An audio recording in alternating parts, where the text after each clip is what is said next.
Jace, you're one hell of a clapper. Thanks, buddy. Are you? You know the original clapper was based off of me. Is that true? Because I could clap so loud it would break all the electric circuits in a lamp. The clapper. I was like the Hulk.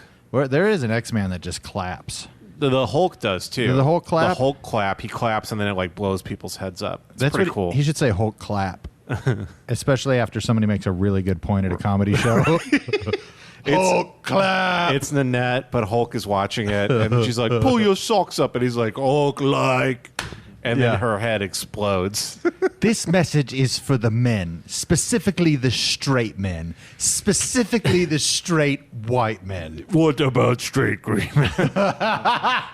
Pull your fucking socks up, mate. Hulk can't wear socks. Pull your fucking socks up, mate. You clipped the mic there, Kevin. Oh, I apologize. Here, take that one more time. Pull your fucking socks up, mate. That's pretty good. Crocodile. Did you know they're remaking Crocodile Dundee with Nanette? This message is for the crocodiles, specifically the African. I see. That was getting bad. Yeah. This message is specifically for the albino crocodiles, specifically the straight albino crocodiles. Pull your fucking scales up, mate. Nice. Well, I was thinking, you call that a gender? That's not a gender. This is a gender Yeah. right here. Mm-hmm. You call that a gender? Well, Every time I walk out of the house dressed like a man and somebody says, "Hey, sir," I get so pissed. I spend most of my day trying to not look like a woman. But if you misgender me, so help me, I will pull your fucking socks up. That's not a wife. This is a wife. And when you pull Cameron Esposito. Oh, well, yeah, whatever. That's good. Yeah. Should we start the pod, my broad? Yeah, I think we hated women enough in the beginning of this to start it. Well, not just one woman specifically. This is a guys-only podcast, so if you're a woman, turn it the fuck off. Guys only. I hold one race, gender, and sexual orientation responsible for my sadness. Event or something with an uncertain outcome.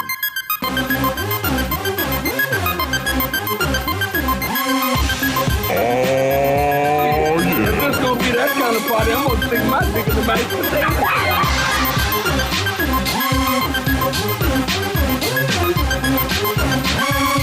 Oh, God! They're gonna know I'm dumb. It's that time of the week, ladies and gentlemen. It's another Brainjail coming at your big ass. Welcome to Brainjail. I am Kevin Tinkin. That beautiful black voice you're hearing is the voice of Benjamin Jebediah Avery. And sitting across from me in a polo yet again, Jace Avery. Yeah. I feel like this is a great start considering we learned, if anything, this week, you can't get canceled for what you say on a podcast. No. Well, he hasn't. What's his name? Bane Gillis. Well, we can say Shane Gillis on the podcast. No, right? that's my new character. It's Bane Gillis, but he's just really strong, but he still hates Chinese people. No one knew who I was until I said the word. What would happen if you said it? It would be extremely painful. That's a pretty good Bane, right? That's not bad. Yeah. Not bad. Yeah. Where I say it. Say the word. Say the word. Say it. Describe an Asian man with a different slur. Don't say it specific. Now it's Clint Eastwood. Yeah. Don't say it specifically. You do Clint Eastwood, Liam Neeson, and Batman. All it's the same voice. It's almost the same. Yeah. Well, Batman's just ridiculous. Right. You just have to go. You're not wearing hockey masks. I'm not wearing underpants. The difference between me and you, I'm not wearing a condom. And then. Wait, Batman just always goes raw? Yeah, he's just raw dog. Dude, when you He's a bug chaser. When you think about you're living your life every night, Right. putting your life at risk, you got to celebrate a little bit when you're getting down. Go raw. Yeah. You know? And I'm going for a swim. I'm not wearing a tuxedo. Hell ladies. yeah. And he's wearing Come the on. mask in the bedroom, so nobody knows it's Bruce Wayne, so nobody's going to get his ass for Right. child Well, support. the Batman costume actually started as a gimp outfit. Not a lot of people know that. Zip me up. Zip up my mouth. pull me around. Oh my God, Bruce Wayne and Jeffrey Epstein are very similar. They are actually in terms very of lifestyle. similar. Yeah, they are very similar. And he's called the Batman because bats eat bugs, and he's a bug chaser, and he's trying to get AIDS. Do you think? Yep, that's I'm right. a bug chaser. Come on, Joker, give me the bug. I just need a little bit of the bug, Joker. This is a full movie Ben's already written where Batman's a bug chaser. Oh, I'm looking for the bug. Come on, Joker, where is it? I wish I could be there the day you discovered what a bug chaser is. Yeah. Well, nobody knows. If you could go except back for to- If Ben. you're listening and you don't know, a bug chaser is a man, usually in the gay community, who seeks out gentlemen with AIDS and has unprotected Jace. sex with them in order to get And AIDS. Is this it is ever also- a woman? Let's be honest. This Is is- it ever a woman? It's There's also probably one woman. It's also known as one man who did this, and then another man who decided to name it, and Yeah, they probably that's don't truckers. exist. That's very true. Yeah, was it's probably probably- 4 people. No, Yeah. there's r/bug chaser. They're a very thriving community. They're fighting for a voice in this climate. They have I'm eight- sure they're. support them. I'm eight sure they're members. very serious. There's one meme on the entire page, and it's Bugs Bunny going, what's up, Bug? And that's He's it. going, what's butt cock? What's butt cock? What's okay? Bugs Chaser Bunny? Mm-hmm. Yeah, okay. Bugs chaser bunny. Okay, and what's up, Butt? What's up, immune system? Instead of a carrot, it's a dildo. Yeah. Have any Elmer famous... Pud. Elmer Pud is very good. Be very quiet, I'm trying to get AIDS. Be very quiet, I'm having unprotected sex at Trump stop bathrooms. Is that Elmer Fudd? Yeah, it's Elmer Pud. Okay. Yeah. Okay. I'm hunting. I'm hunting chlamydia. Wait, what? Chlamydia? I can't say it. I'm trying to get the crap. This is yet another example of a bit that we just get into, and I'm like, I'm on board. I'll keep going on this. This is the dumbest shit I've ever heard. Well, you're a stand-up comedian. Come on, y'all. I'm a stand-up that's- comedian. That's the comedy Okay, club in folks. Osmosis Jones is the little bug comedian. Not bug, germ comedian is played by Kevin. Yeah. Osmosis Jones. What an autistic. Yeah, but do you remember that excellent movie? It's so good. I watched that movie maybe more times than I've watched Goodfellas. What's Osmosis Jones? Osmosis Jones is a movie that came out in, I think, 2002, Ben. Mm-hmm. It was Maybe 99. It was. It all took place inside Bill Murray's body, and it was a cartoon Yeah. with live action elements of Bill Murray like drinking beer and stuff. Hell yeah. That sounds like a good movie. And so Chris Rock was a cop in Bill Murray's body, which is a city. So it basically becomes like Rush Hour. Like he's teamed up with like a partner he doesn't like. Yeah. And they have to fight a virus that's Okay. trying to kill Bill Murray. And the virus is HIV. They say that. Is it really? No, it's not. It's like an unnamed virus. wow, it came out a month before 9/11. Is that true? Yeah. Man, That's brutal. How did everything in America come out the day before 9/11? Shrek came out before 9/11 Shrek too. came out. think- Spider-Man. The Strokes' first album. Yeah. The Jay-Z's The Blueprint. The first one came out. Yep. That's when I came out of the closet Yep. the day before 9/11. Yep. I wish Nanette would have come out the day of 9/11. Just fall into obscurity. Well, you've seen the original Spider-Man trailer, right? The Spider-Man teaser that came out before 9/11 was... Oh, yeah. I remember that. He catches a helicopter between the Twin Towers. Yeah. And they had to change it to an airplane. Yeah, they had to change it to an airplane that he caught and then threw into the towers. Oh, you having some technical... Yeah, just some mic issues. I couldn't hear myself say 9/11 fully. I mean, that's a problem. That was upsetting me. I get it. You think I'm going to do a shitty 9/11 joke in mono? No way. Stereo, baby. All day. All day. Well, Ben, your mustache is coming through. I'm not going to bring the mustache back. I'm done with the mustache. You have it right now. Do I? Is it that pronounced? Kind of a little bit, yeah. Well, I'm assuming you Shit. didn't shave it. All right, I guess I'll keep the mustache. I just don't shave Lifelong every day. decision. Do you like the mustache? Do you not like the mustache? I mean, It's fine. Whatever you want. Whatever that's you what prefer. people say. It's like fine. It's fine. It I doesn't mean, look terrible. I you- tried to grow a mustache out a week ago. I had to shave it because I hated what I saw. I had a mustache for 12 hours, and I took it off immediately. I had it when I was in Boise. We were doing that show, and so I shaved my face so I could put on makeup and shit to look like a beautiful woman, Right. which is all you have to do. And then I just left a mustache, and people were like, hey, you always had that mustache? Or Right. like, no. I'm like, are you going to keep it like that? Or It's like, I guess not. I Yeah. guess I won't. That happened to me at work. At work, the only thing we're allowed to have is a mustache. So I was growing it out for like a week, and they're like, Jace with the mustache, because they have to be positive at work. Yeah, They're like, yeah. Jace with the mustache coming in. And then I'm like, yeah, man, I'm growing out. And they're like, yeah, so how long are you growing that for? And I'm like, I don't know. We'll see. And they're like, all right, man, cool. Well, I'll see you next week. Dude, I had Rita at the Improv, the booker at the Improv, tell me, she's like, I like this, because I shaved, Right. And I just feel fat as fuck. I just feel like I basically feel like I'm wearing like a skin scarf to give me more chins, and then she's like, why don't we take a look and see what we're working with it without the jacket? Can you go on stage without the jacket? I'm like, it's going to be difficult.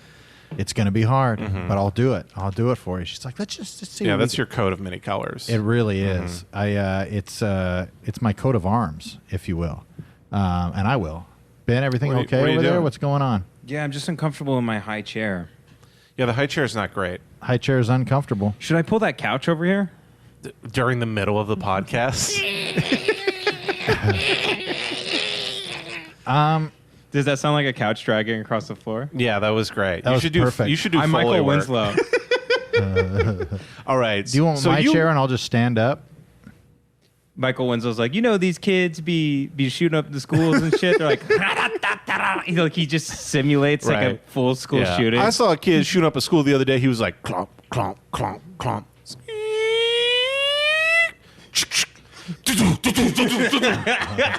Like the crowd's like going crazy, like they're doing the love worm that and Michael shit. Winslow. Yeah, guy doing a backflip off a chair. Is he still around? Is he? I haven't Yeah, seen. he is still around, and Still doing- I'll tell you, every clip of Michael Winslow I've seen is so much better than any stand-up I've watched in the last year.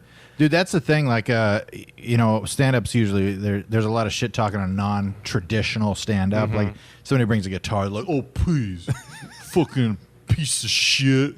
He's got a guitar, a piano, and then, but if it's done well, it's always It's always refreshing. better. I had Hot Tub one time, saw a guy go up who was like a magician. I'm like, fuck this guy. And then he made a hamburger spin on a umbrella. Like he spun the umbrella and the hamburger rolled down Hell the yeah. umbrella. Yeah. Like the top of it. And then he's like, I'm going to make one bun come off. And then he spun it hard and the bun shot off into the crowd. He's like, the other bun spins off and the other bun shot off into the crowd. And then it's just the patty. And he's like, you sir, take it. And he like threw the patty at a guy and he caught it in his mouth. Wow. And then I was like, this is, and then the next guy came on. He's just like, so my dick kind of looks like ravioli. Yeah. And I'm like, 100 times better than okay, any that guy stand-up. rules though. Whoever that guy. Yeah, was. that was Johnny Ravioli. Yeah. Hey, how's it going? I'm the comic with ravioli dick, everybody. Hey, it's me, Dick Ravioli. My mom calls me Rich.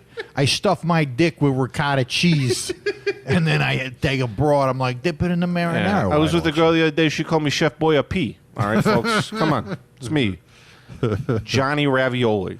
Oh damn! I was trying to get Italian music up at the time, and it wouldn't load. I like how you had to Google non-copyrighted Italian music. Hey, it's me, Johnny Ravioli Dick. How's it going? You come to me on the day of my daughter's wedding. Broads love pasta. Put my dick in your mouth. Come on. The weird thing about it is that the wetter it gets, the hotter it gets. It's like the opposite of pasta. If my dick was real pasta, I'd leave it in the water for like hours and hours. Just let's get that noodle nice. You gotta and let thick. your dick boil until you can throw it against the wall and it sticks. What'd you say your fucking name was? Johnny Ravioli or Tommy Ravioli? I forget. Richard Ravioli. Oh, Richard. Let me tell you something, Richard Ravioli. You come around here with your big swinging cock. You walk in here, you're not even gonna fucking lay it on the table for me to look at. Oh, pretty. Let me tell you something, Johnny Ravioli. Where are we going? What? I like to eat fucking spaghetti and meatballs and pretend the noodles are long but thin penises. And the meatballs are, you know Hey, what. it's me, Spaghetti Dick Steve. What's going on? Oh my God, I love spaghetti stick, Steve. My dick's so small and long, it's like a piece of spaghetti. Oh, you know, no Don could resist Hey, that dick. how's it going? It's me, Penny Penis Paul, everybody. Oh, no Jew could resist that dick. It's shaped like a penny. Yeah, it's hollow in the center, and the end is kind of slanted like and a slice. Abraham Lincoln's on the tip of his cock. And I got butterfly balls. Hey, it's me, the silver dollar stabber. Oh, the silver dollar stabber. He's not really a threat. My You don't dick's see a like silver dollar that a much. roll of silver dollars. Nobody even knows how big a silver dollar is, so you don't know if he has a big cock or a small cock. You know what I mean? Yeah, it could be $1 silver. Yeah. Don. Wait, turn it down real quick. Oh yeah, everybody just turned off. I thought I heard everybody unsubscribe. We just got a notification on our phone that says, well, this is no longer a podcast anymore. Yeah. It's good. It's good. Damn, but you know, we make fun, but that's how Italian people actually are. Oh, 100%. You know, that's any stereotype that you make is 100% true. That's right. About everyone. Mm-hmm. That's 100% right. Always. Italian people in New York are kind of like that, though, because they love being Italian so much, they really live into the stereotype. Did I tell you, I was in Brooklyn for Jeter's last game. I was in Brooklyn for Jeter's last game. I was fucking wasted, dude. You coming to me now? Whoa, dude, Jeter was about to go up. I was in I'm the guy who Boston. lived in New York for 1 month, and then Yeah, I yeah. talk like that. I was like, so yeah, I am. I'm in the middle of Bushwick getting a nice bagel slice. You got 6 bagels Right. and 4 slices of pizza in your hands. My favorite type of food is a pizza bagel. It combines the vast traditions in New York into one tiny microwavable treat. Well, this is just New York street ambiance. Hey, Johnny! Give me a fucking hot dog, will you cocksucker? Hey, I'm trying to watch Jeter's last game over here, you fucking piece of shit. You fucking fruit, you love Cheetah, you piece of shit. Hey, trying to beat my wife over here. Would you shut the fuck up? Shut the fuck up so I could tell my wife to shut the fuck Hey, up. I'm a giant 8-foot rat smoking a cigar. Hey, over here. Bugga-da-boo-ba-da-bee-ba-da-ba-da-boo. Oh, I'm fucking 400 fucking pounds, and I'm eating a fucking cannoli with you cocksucker. Shut the fuck up. If you don't live in New York City, you a fucking loser, man. It's the Big Apple. Dip it in caramel and take a bath. So anyway, I was in Brooklyn for Jeter's last game. I was in Brooklyn for Jeter's last game, man. I wouldn't miss that game for nothing, man. We can never tell a story here because by the end it's not going to live up to 8 minutes worth of bit. Anywhere he was Jeter, man, I swear you could see his wings coming out of the back of him because I goddamn angel. You know Jeter's last game is he got a walk-off hit to win the game at the last at-bat. I'll tell you something about Jeter. You know what? I refuse to finish the story now. Peanuts, get your peanuts. Okay, They're shaped like Derek Jeter's dick. You can suck them off one by one. so you were in Jay Savory's hometown. Of Brooklyn, New York.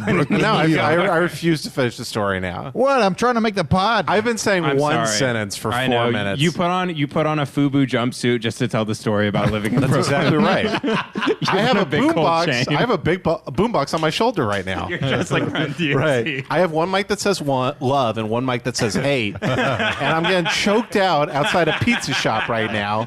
And I can't tell a fucking story over here. Hey, keep it down. My boy trying to tell a story about Jeter right now, dog. So there I was. I was in the middle of New York City.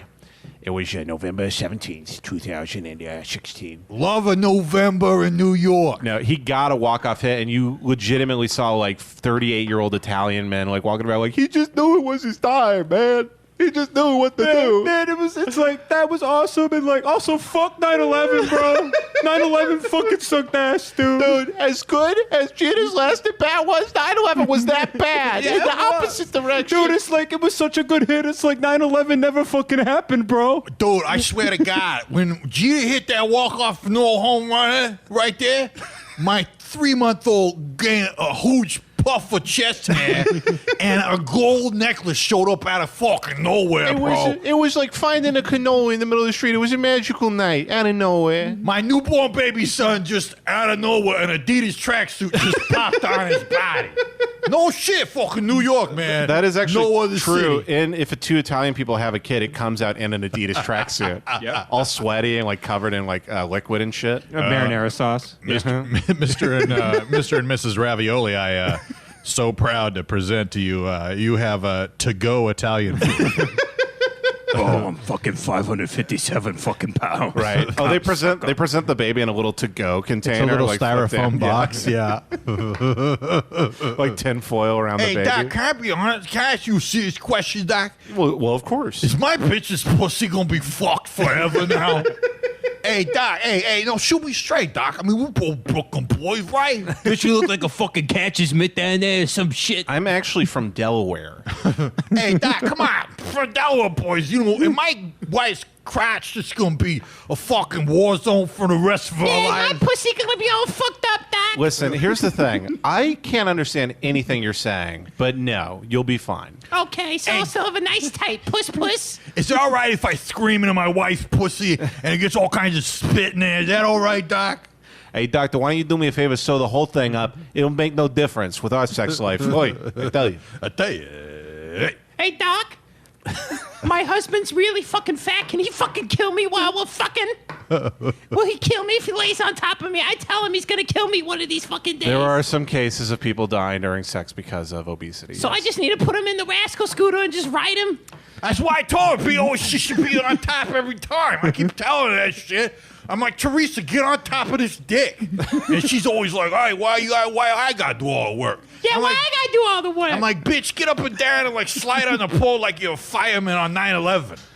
And the red lights are going nuts. You gotta get to the fire. Get on this dick, Teresa. Shit. I'm just imagining this being in an expose That's what he about always the podcast. Seth Simons is retweeting this right now. Oh, I hope so. No, we should just do something that could be more appealing to Seth Simons. Anybody got any ideas? Oh, yeah. I think comedy is good.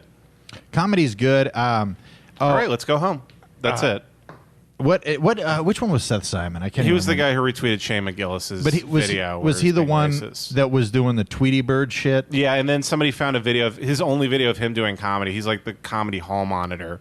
And then the only video of him doing comedy on the face of the earth is him just going, here's my spoken bird poetry. Caca! Yeah, it's Tweet, tweet, caca, eagle, eagle. Dude, honestly, that's good. Yeah. That's good because I can watch that with my kids. I always... Even you turn that on with your kids would be like, what is this fucking retarded shit right here? Yeah, comedy isn't in the gray areas of our understanding nuance or anything or having any level of intelligence whatsoever. It's always about just your gut reaction. Yeah. It's like that was everybody in Austin, and we won't talk about comedy the whole time, I promise. But everybody I knew in Austin, there was 3 different comedians, Kevin, who had a bird pun bit that they fought over. That was basically like, "Hey, I'm not trying to." They fist fought in a parking lot. They like fist fought in a parking lot over the bit, which is like, "Hey, I'm not trying to be blue, Jay, but you're just robbing me of a good time." And now that's a good goddamn joke. Now that's my bird joke. Okay, I think I've seen the same version of the bit where they're like, "Oh, you gonna be kidding me? Are you serious?" Oh, Jesus. Like, they're just doing different countries in Africa. Yeah, that's brutal. Yeah. I actually I want to leave this podcast just by you making that example. But I've seen 3 people do that joke. Yeah, there are some people who do a bit like that at an open mic, and then I have this fantasy, like to get me through the open mic, I'll have this fantasy where I just stand up with a giant, like, blow dart gun. Sorry, I just have to say, whatever gets you through the mic. You know that one? No, I don't. All right, keep going. It was worth it. Whatever, worth interrupting. Whatever gets you through the night. Yeah. Whatever gets you through the day. Nope, that's not it. Nope. It'll be all right. Sorry. Whatever. I mean, you completely stepped on the punchline, I was going to say. Oh, we'll start it over. No, I was saying anytime somebody does a bit like that at the open mic, like to get me through the mic, I will just picture myself standing up with a big blow dart gun, like they kill whales with, and just shooting them in the chest. Oh, you mean a harpoon? A harpoon, yeah. Blow like dart they're like for whales. Yeah, so they're like, like they say, like, what's a Laffy Taffy joke? Can you think of any one of them? They'll just be like, that's why the chicken crossed the road, and then just like stabs them in the fucking chest. You just have a huge, like one of those big things on the last Game of Thrones. There's a big crossbow that's the size of like a hotel room. You just you see me in the darkness cranking it back. You just hear it tightening. Oh, yeah. Like 5 feet away from the guy, just in the darkness. Somebody's like, to get to the other side. Right? Just bails him to the wall. That was the sound effect I was trying to do. I couldn't pull it off. I mean, For most comedians these days, you'd have to use a gun that can only take down a whale, too, let me tell you, folks. I'll tell you what. Yeah. These are protected class comedians. All right, be careful. Be Protected ass careful. comedians. Hell yeah. Shit. Yeah, boy. Yeah, boy. That was the longest yeah, boy ever done on a podcast. And for good reason. Ben, you have boy. sweatpants with a button-up shirt that's not buttoned up, tucked into the sweatpants. You want to go, bro? You want to fight me right here on the podcast? I mean, I got my boxing gloves if you want to fight me, and I got my lipstick if you want to kiss me. Now, which one's it going to be? which was going to be? What is that Come from on, again? Jack. I don't know. It's from something. I think we saw a homeless guy yell that one time. It's something that's such a fast and good quip. Only an incredibly racist old man could have said it. At Our some homeless point. people. Homeless people always have like 5 lines that they say all the time. Well, it's because they did stand up for 40 years. Dude, me and Bruce were in a thrift store together, and this guy gets on the radio with the thrift store. He goes, "Okay, y'all, we got a new cart coming out. We got everything from the ladies to the babies. Was and it Macklemore? everything in between." And everybody went ape shit in the Just thrift like store. tearing him apart. No, they just thought it was hilarious. It was so fucking funny. This is fucking awesome. Like, we got everything from the ladies to the babies and everything. Hey, in what's between. going on, y'all? Welcome to the Goodwill on Vermont and Verdugo. How you doing tonight, ladies and gentlemen? Hey, thanks everybody for coming out tonight to the Goodwill on. This is fucking awesome. That's the thrift shop by Macklemore. Oh, right. Come on, yeah, guys. yeah, I'm sorry, you yeah. went A to E, and then You really did, Yeah. because I did an impression, and you're like, "Who is that, Macklemore?" And I'm like, "It didn't Yeah, sound because like Macklemore's in the Macklemore." thrift shop in that big hit song that we all love and know Yeah, called The Thrift Shop. I did love 2 of his songs when it first came out. I like that song. First Shop, Which one? First Shop when it first came out, and then The Same Love when it first came out was actually very positive and good and kind of brave at the time About him being gay? about him being gay. Yeah, Is he when I was gay? in the 3rd grade, I thought I was black. No, because it was 2012. That was like not an acceptable time, especially in hip hop, to say you're Yeah. pro gay anything. Yeah, it was fine. But people were just upset that it was Macklemore who ended up Yeah. making it. Well, that's the thing. It's just like anybody. It becomes cool to dislike somebody at a certain point. You know what I mean? Yeah, that's like me. Yeah, like Ben. Like everybody, it's Everything cool. they're so fucking cool that because they think I'm annoying and they hate my guts and I'm bad at doing podcasts and I'm a bad stand-up. It's so fucking cool to just shit on me and Hey. tell me that I fucking suck. Hey, just Ben, the haters. Ben, are you Yeah. are you okay, Ben? Yeah, I'm fine because the more hate I receive, I take that hate and I turn it into positivity because haters are my fucking motivation. I have a hat that says "I love haters" on it. It's the dumbest hat. Do you really have that hat? Yeah, it was $1 at the dollar store. And You paid too much. and I Haters are my motivation. no, it says I love haters. It says I heart haters. It's like I heart New York, but it That's says great. I heart. I gave it to Bruce Gray. I love haters. Have you ever seen like a homeless person wearing a hat like that, where it was just like the only hat they could get their hands on? So it's Yeah. like it's like a 300-pound homeless man wearing a hat that says "Daddy's Little Princess" on it. That's fucked up. Yeah, I have definitely seen that. Yeah, And Party's like, is he so crazy he doesn't know, or does he think this is funny? Like, was there Yeah. 8 hats he could have picked out? He's like, I know what's going to get me It's $1. world's best grandpa. I ate a 5-pound steak and all I got this lousy T-shirt. Oh man. If you can read this, the bitch fell off. Have you ever seen a homeless guy wearing the exact same shirt as you? Yes, I have. It I have seen that. Yeah, It sucks ass. I've seen a lot of homeless guys that looked like me. Oh yeah. That's not good. Yeah. I have a lot of fun interactions with homeless people because of my size. I told you I was in New York one time. I was walking in to do a job interview, and I had the beard at the time, like shaved head. The guy goes, "Big Show, man." And I'm like, "Hey, man, how's it going?" He's like, "You're the Big Show." I'm like, "No, I'm not the Big Show." He's like 7'2", and he's like, "Come on, man, you the Big Show." I just He picture thinks you're Escalade from And One And One Mixtape. I just hear the Saturday Night Fever soundtrack Yeah. going off in the background. Damn, Damn, that's a big boy. Look at that boy. Hey, Big Show. Hey, I bet you can reach all the shit on the top shelf, boy. Oh, thank you, sir. Goddamn. How big your dick is, though? How big your dick is, though? I'm like spinning around. Yeah, come on. Do a little spin for me now. Oh, It's the mountain. He's a mountain man. He's a goddamn mountain. I go to spin for him, and then I break both of my ankles. Like, you know that when you put one foot over the other to spin, but I go the wrong way and both my ankles snap. Yeah. Oh shit, he fucked up. Oh, damn. You still tall, though. Even without them feet, you tall as shit. Goddamn. When I lived in New York, I did that hack stuff. I put on Saturday Night Fever one time and walked down the street. Did you really? I really did. And when my plane was carrying landing, a paint can? Yeah, carrying a paint can that I'm going to throw out after I'm done with the bit. Yeah. Wearing a white suit. Come on, this has got to be. Is this really Staying Alive by the Bee Gees? Yeah, but it's every. Oh, this is actually a neat trick. I saw a science video on this. You can hear words in that, but it's just piano noise. Your brain actually puts the words into that. Oh, interesting. Sounds great. It's like a brain trick, as if you have. What it's doing is that piano is playing like every part of the vocal harmony, and because you know the song, your brain is filling in the gaps and actually making it sound like there's kind of like lyrics coming out. And that, well, ladies and gentlemen, is why this shitty music is good. And then he bows. Yeah. I'm doing the Elephant Man presentation. Ladies and gentlemen, please look. I'm pointing at Ben. Look at him as he gets on his computer and watches Infowars. This is actually good. So it's an entire like piano rendition of an Infowars 4-hour segment. Oh, Jesus. And I think I'm hearing Alex Jones's voice. Like, could they really do that? No, because you'd have to like know what. That's the thing. It's like you know what all the words are. I would.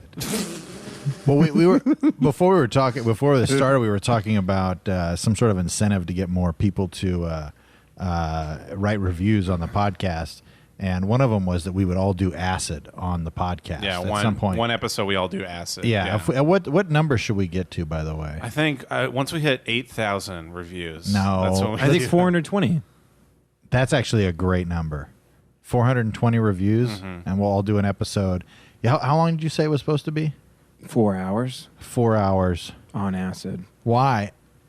What? I'm like, wait, this is a bad idea now. 4 hours? No, we just do like 2 hours, but on acid, and then we'd just be on acid, and then the podcast would end. Okay, I do like the idea. And then we'd accidentally delete the whole episode because we're on acid. Yeah. Ben's just looking at the dryer, going, "Man, Alex Jones is really on one today." It's like, damn, Infowars is getting good. You just have one shoe in there. Ga-gung. One shoe that has Alex Jones' face painted on it. Yeah. He's like, oh, Yep. damn, he's going to get it for this one. Damn, I should get some Velcro Infowars shoes. That would be awesome. It would be something. Bucket hat, Velcro Infowars shoes. Help me out. Can I ask you, do they light Fisherman's up? vest? Do they light up? They light up. They Jace. light up, okay. And maybe a fisherman's vest, like the one that like Uncle Buck would wear in that movie with Dan Aykroyd. Okay, I like that. And then I swear to God, you have 12 references that you use over and over and over again. What are they? There are 9/11, Okay. AIDS, Fair. Bug chasers. Okay, that's fine. Uncle Buck, because you just said it. Yeah, Rascal that's true. Scooters. Retarded. Okay. A version of saying the N-word. Go on. I'm listening. I'm gay. Okay. What else we got? Rascal Scooter. Rascal Yeah. Scooter's got to be in there. That's 8. You're at 8. Can we think of any other ones? Looks like I don't even have 12, boys. Okay, you're also wearing, Ben, the mask and bucket that Buckethead wears. Oh, fuck. You should become, that's your next, I think, autistic move is become a guy who's really into the mask. Smoking. Somebody stop me From saying the N-word. I spent, I do the drawings. Sorry, I missed it. Somebody stop me.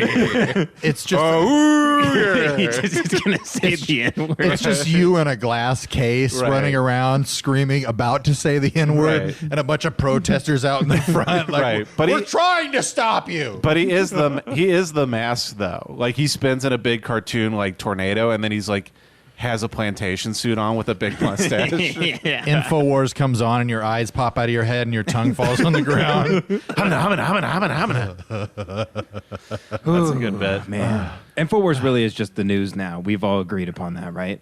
No, not at all. Mind control. DARPA. I was going to say, before we get into Infowars, I spent... You look at me so disappointed. You look at me like a dog that just saw meat go in the trash. Yeah. Like, man, that was good meat, man. God damn it. meat covered in shit, but you're a dog, so Well, you'll still let's eat elaborate on that a little bit, Ben. What do you mean by that? Well, it might derail the podcast. Are Yeah, you sure you want to go down that can I road? tell a story first before Yeah, that? please. Is I was talking to a lady on a dating app today, and then I was drawing the mask like all day today for a comic I'm doing. That's normal. It spent me like 5 hours. How dare you critique my art, motherfucker? I was let drawing. Me ask you, no, let me ask you something. Was Van Gogh normal when he cut his fucking ear off? No, he was transcendent. Actually, a lot of people don't know this, but everybody was doing that at that time. It was kind of a hack move. Yeah. Van Gogh was an NPC. Yeah, what people don't know about Van Gogh is he Non-player actually character for the people who don't speak Ben. That's good. Ben, nobody's going to know what NPC is. Oh, I people- barely everyone knows knew what that Oh, is. people No. know NPC. People know NPC. Yeah, they know that. Oh, they know. They know. I don't know what you heard about me. There's an NPC but who's I'm a a motherfucking honkler. NPC. The honkler NPC. Hey, man, you want to take a hit of this NPC? It makes you really normal, man. Come on, you got a little bit out of autism. Just hit this NPC right here. Hit that shit. Yeah, take a big rip. Hello, Kevin. Are you feeling normal now? Yeah, I just automatically hate you. It's working. You're doing it, Peter. You're doing it. You're hating us. You turn the podcast off and just leave. Well, I was going to say, I was like, she's like, what have you been doing? I'm like, I've been working on this drawing. And then I sent her the drawing I worked 5 hours on and finished of just the mask saying somebody stop me. And then she didn't message me back after that. Yeah, see, that really boggles the mind. Damn. It really boggles my mind. Right. But it would be funny if I sent that and then she just sent me a picture of her pussy like immediately. She's just like, I'm so wet right now. That is the dream sequence inside of your head. She's like, oh, God. Could you make it so he's killing himself in this one? That would be great. You know what's That would fucked be up great. about The Mask, Jace? What's that? I'm guessing you just rewatched it. Did Go you? off, but no, I did not actually. I need to rewatch it. What's fucked up is they just put him in the Steve Harvey suit, and that's supposed to be like funny, and that's fucked up. No, it's a zoot suit. No, he was wearing a big yellow Steve Harvey suit. Oh, you're right. It is a Steve Harvey suit. Yeah. Isn't that fucked up? What if he was doing Steve Harvey stand-up the whole time? When you put the mask on, you're like, see, that's the thing about kids these days. They don't understand what an ass whooping is.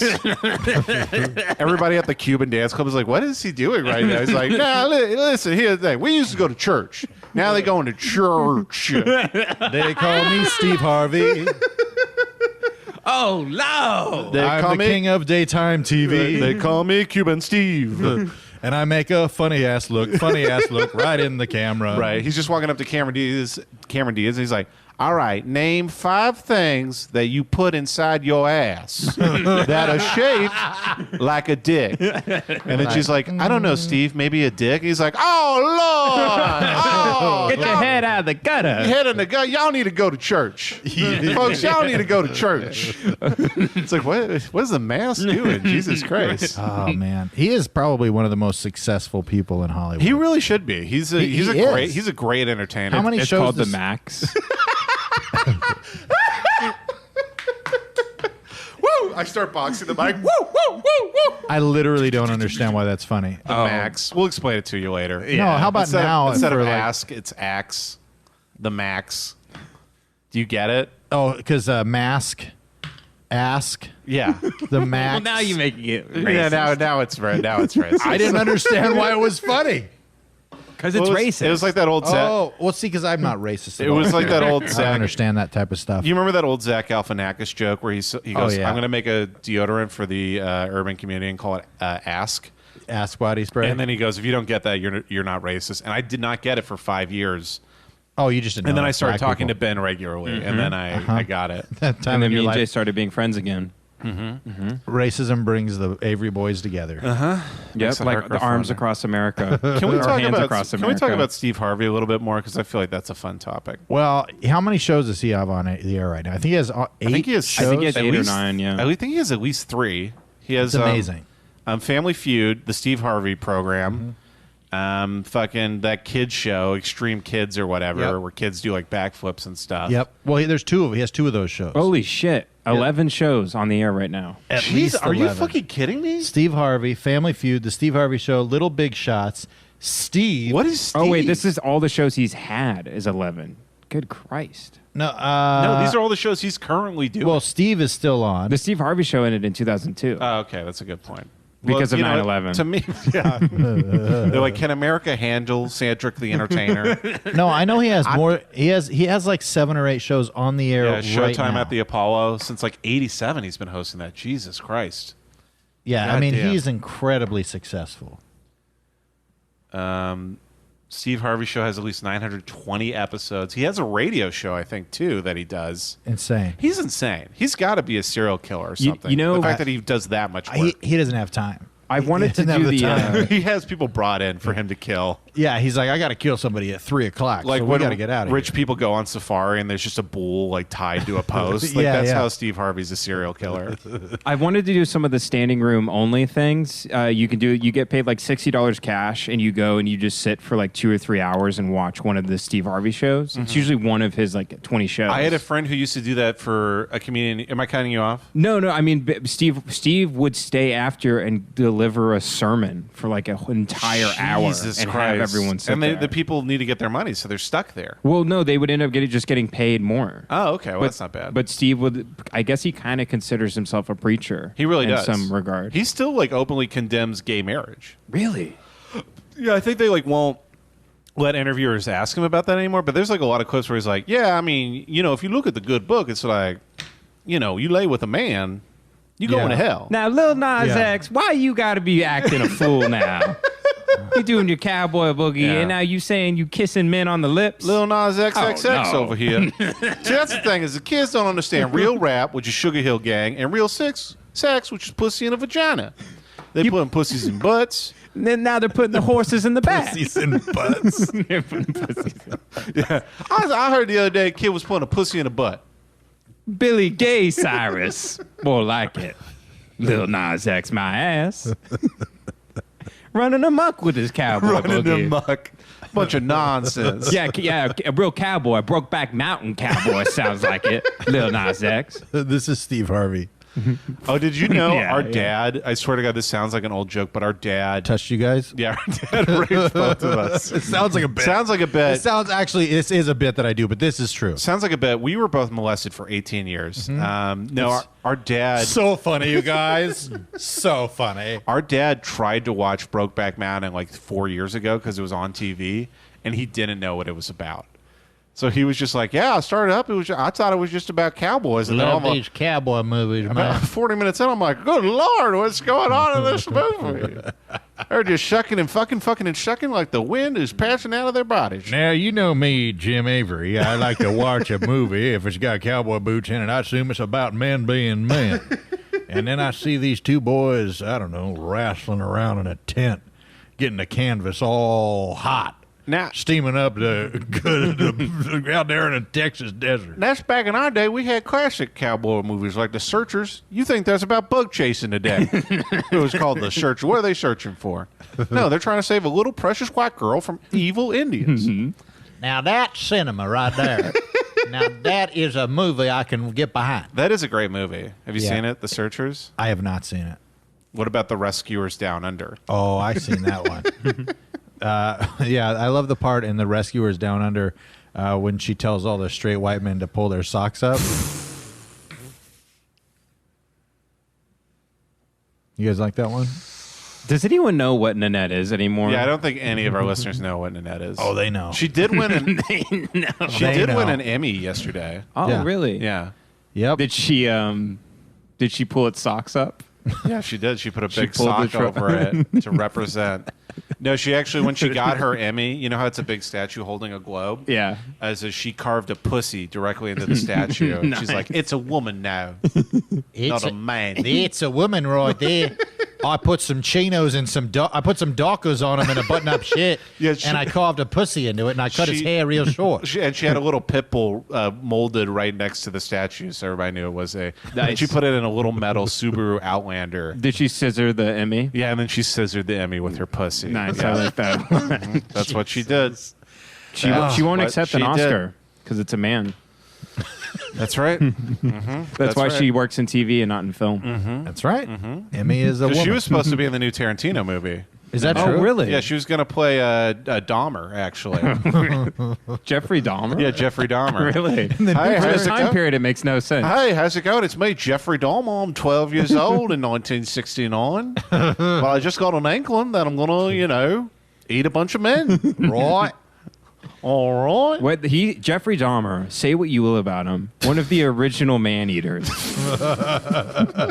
Yeah, watch out, boy. She'll chew you up. Yeah, he was listening to Lemonade while he was Oh, yeah. cutting those guys' Yeah, heads off. he would drill a guy's hole into his head, and he'd go, yes.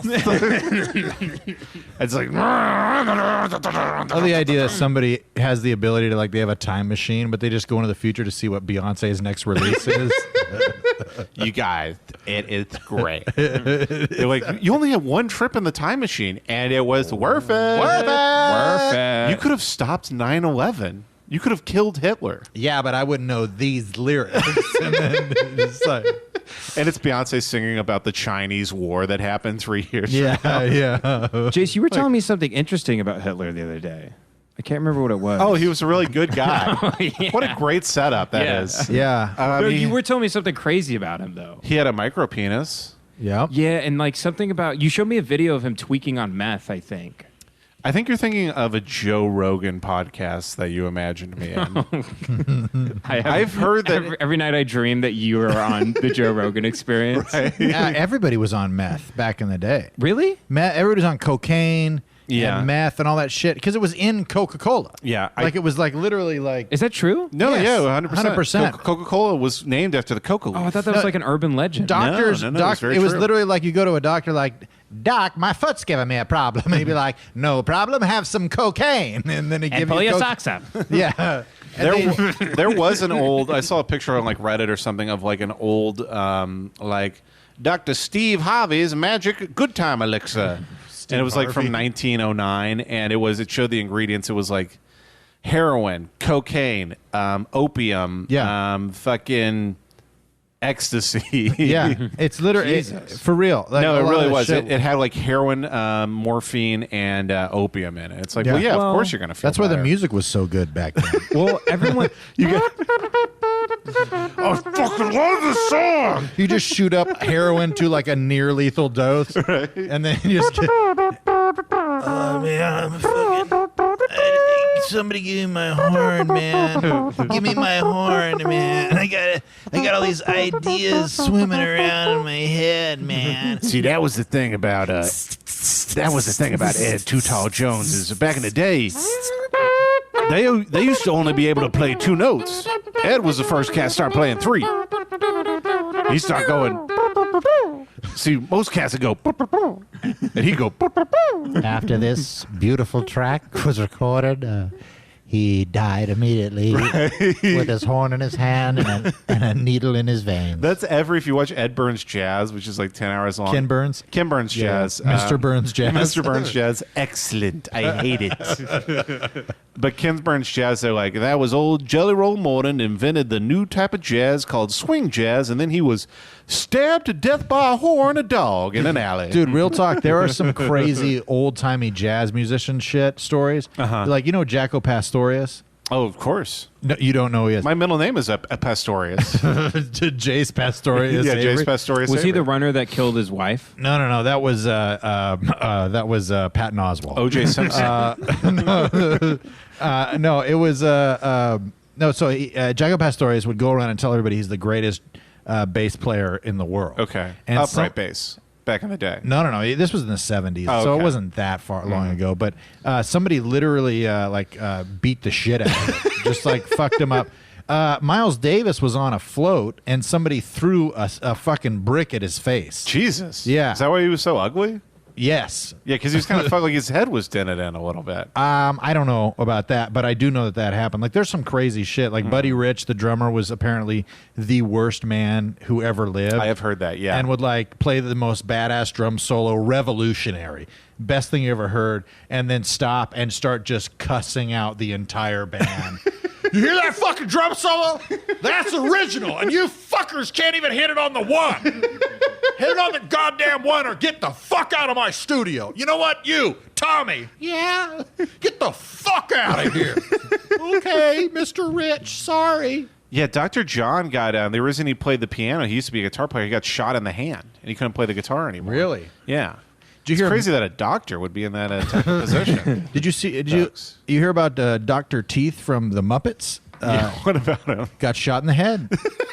Really? Yeah. Blew all of his teeth out, so he had to put new teeth in, and that's why he's got such. He was big actually, teeth. he was fucking Miss Piggy, and then Kermit curb stomped him. Yeah. Hey, man, get on my pig, man. Hey, motherfucker, let me tell you something here, Jordan friend. Peterson?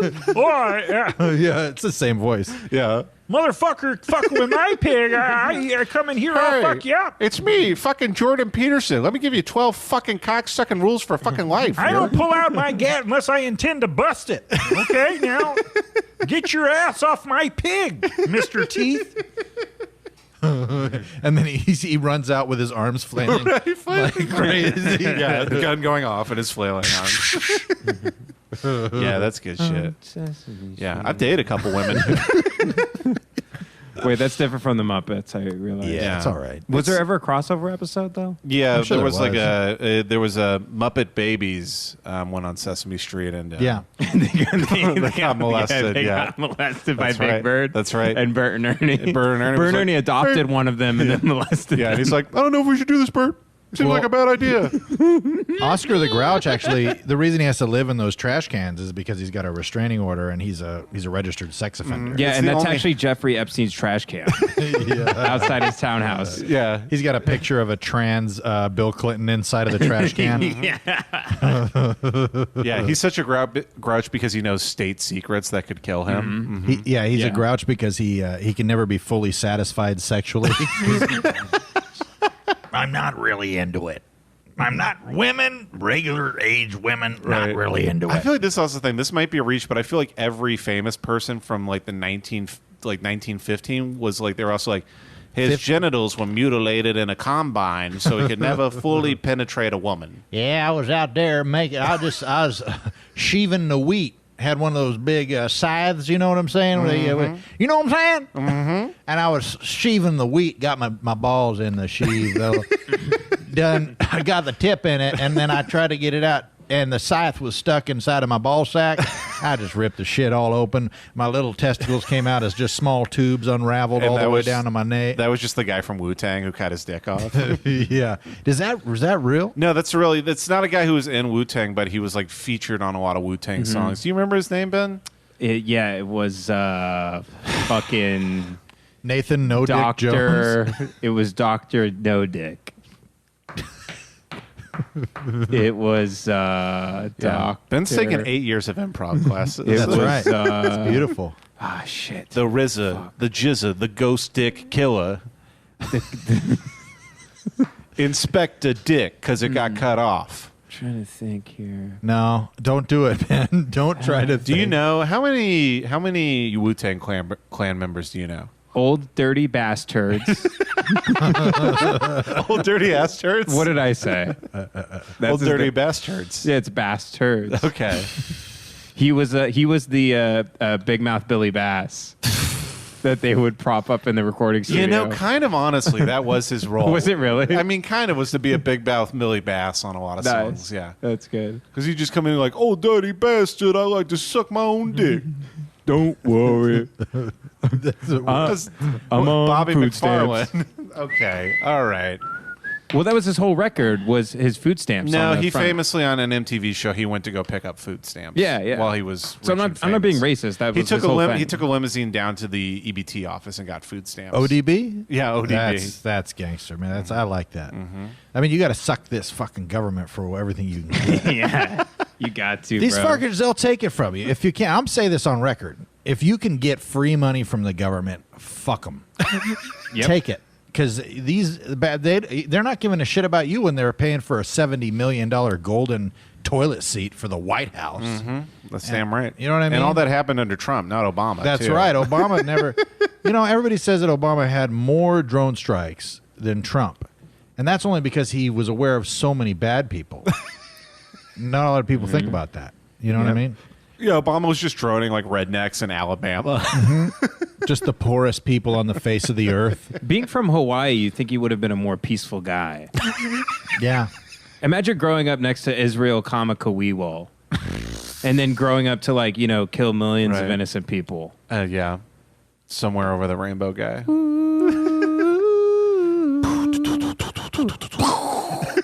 Bombs going on. Someday I will ship a nesta.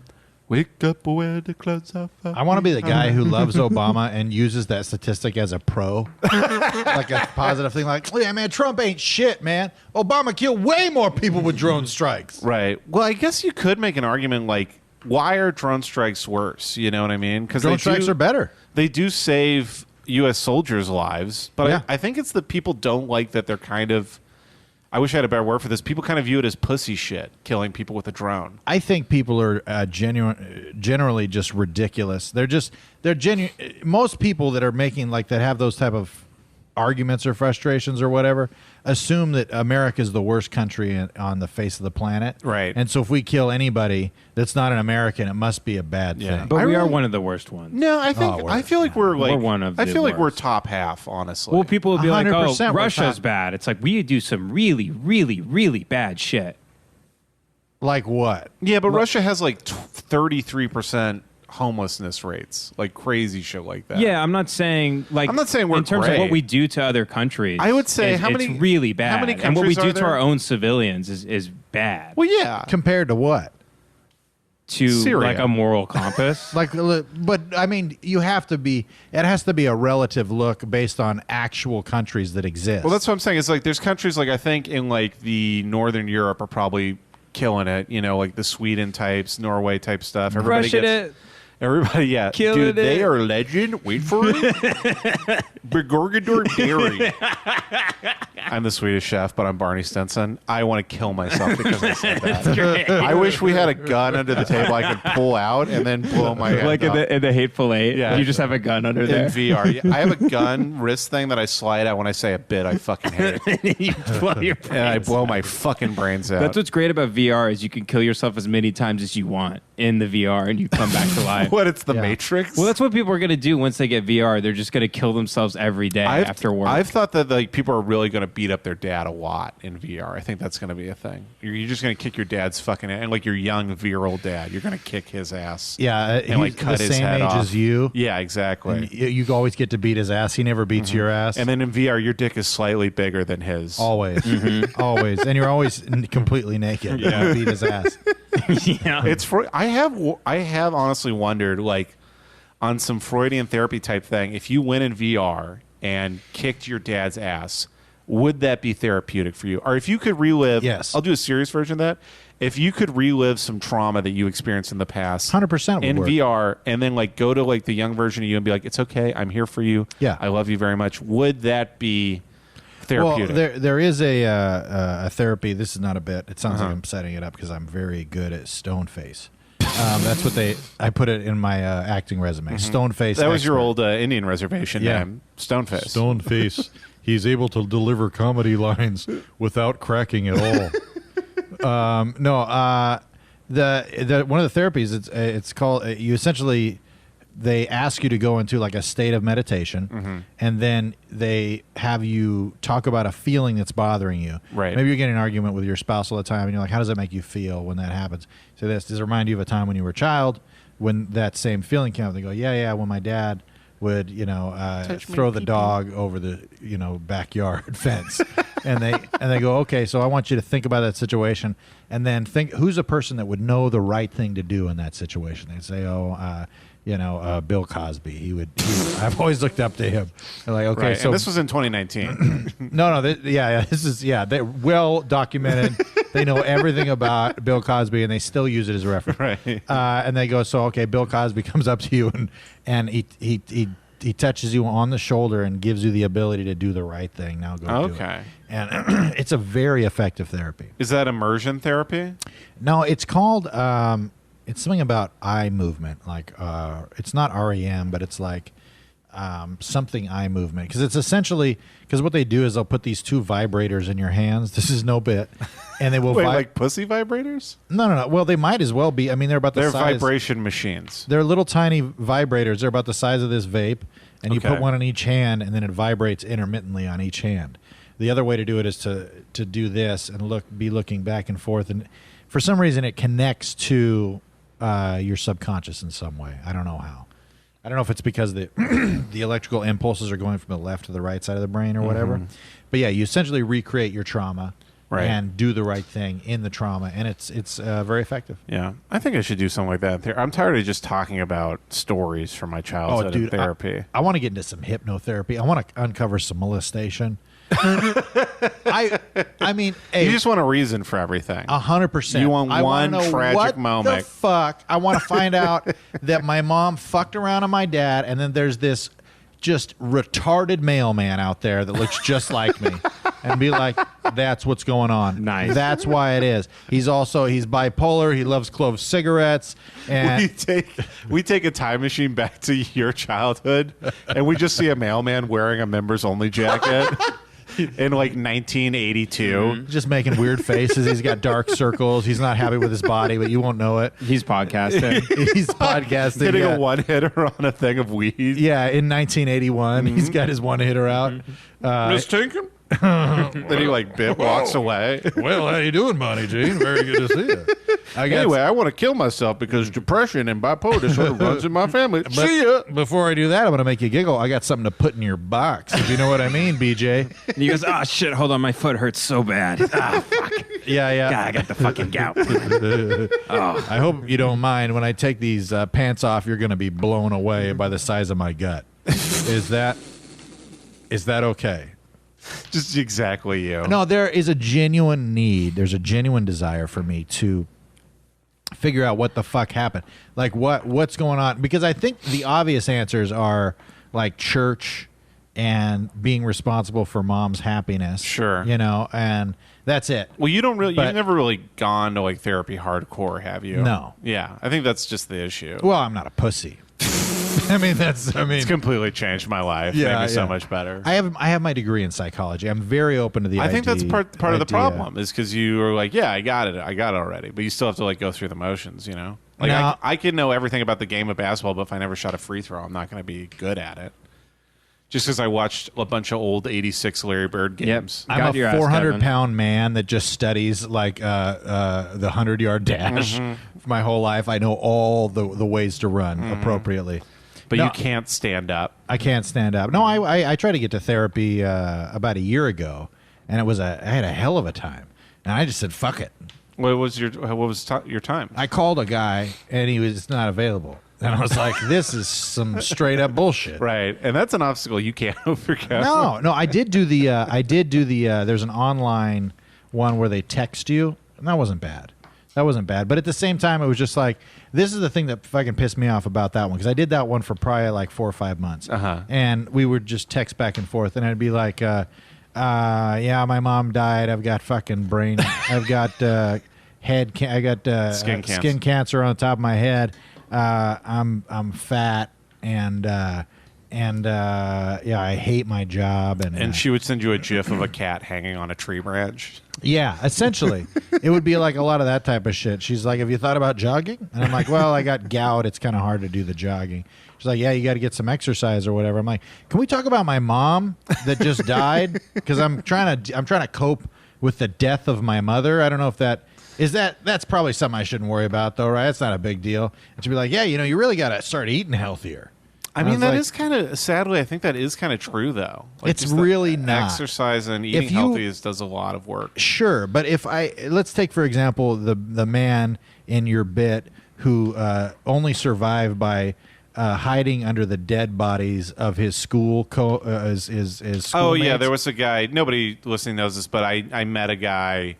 I feel like I have to tell this whole story now. I met a guy, not necessarily, in Austin who was he survived a warlord shot up his school, and burned it down, and the only way he survived was he hid under the bodies of hundreds of children, who were dead while they burned. And then he got burned, and then he ran 100 miles across the Sahara Desert. And then he went to a therapist, and he's like, I cannot sleep at night. I am unable to sleep and maintain relationships. And she goes, well, what's your diet like? Are you eating a lot of vegetables? Because I could see that being an issue. I like Wendy's. It is a new restaurant. Every time I close my eyes, I see 8-year-old bodies. Just 8-year-olds everywhere burning.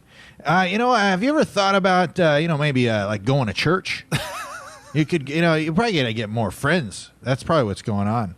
Yeah, the idea of psychotherapy has always been exciting to me. Just going to sleep and then waking up and being great. that's psychotherapy, right? I still agree with the health and fitness thing. Because she's basically just telling you to take she's like, hey, take the weighted vest off that you're wearing. Mm-hmm. Like, she's just like, hey, I'm trying to hand you a different tool before you get to work. Yeah, take some ankle weights off. You have to do both. I for a period, I did just the taking the ankle weights off. I ate tremendously. There was like a 6-month period. I ate tremendously, worked out every day. I was still eating too much, but it was pretty healthy. Yeah. And I was feeling actually a lot greater, but there was a lot of internal stuff I wasn't dealing with, and then it kind of all collapsed one day, and I got really, really depressed. Yeah. So I think if you deal with the internal emotional stuff and actually take care of yourself, I mean, they kind of feed on each other. Like if I'm taking care of the emotional stuff, I'm going to naturally be better at taking care of myself, and vice versa.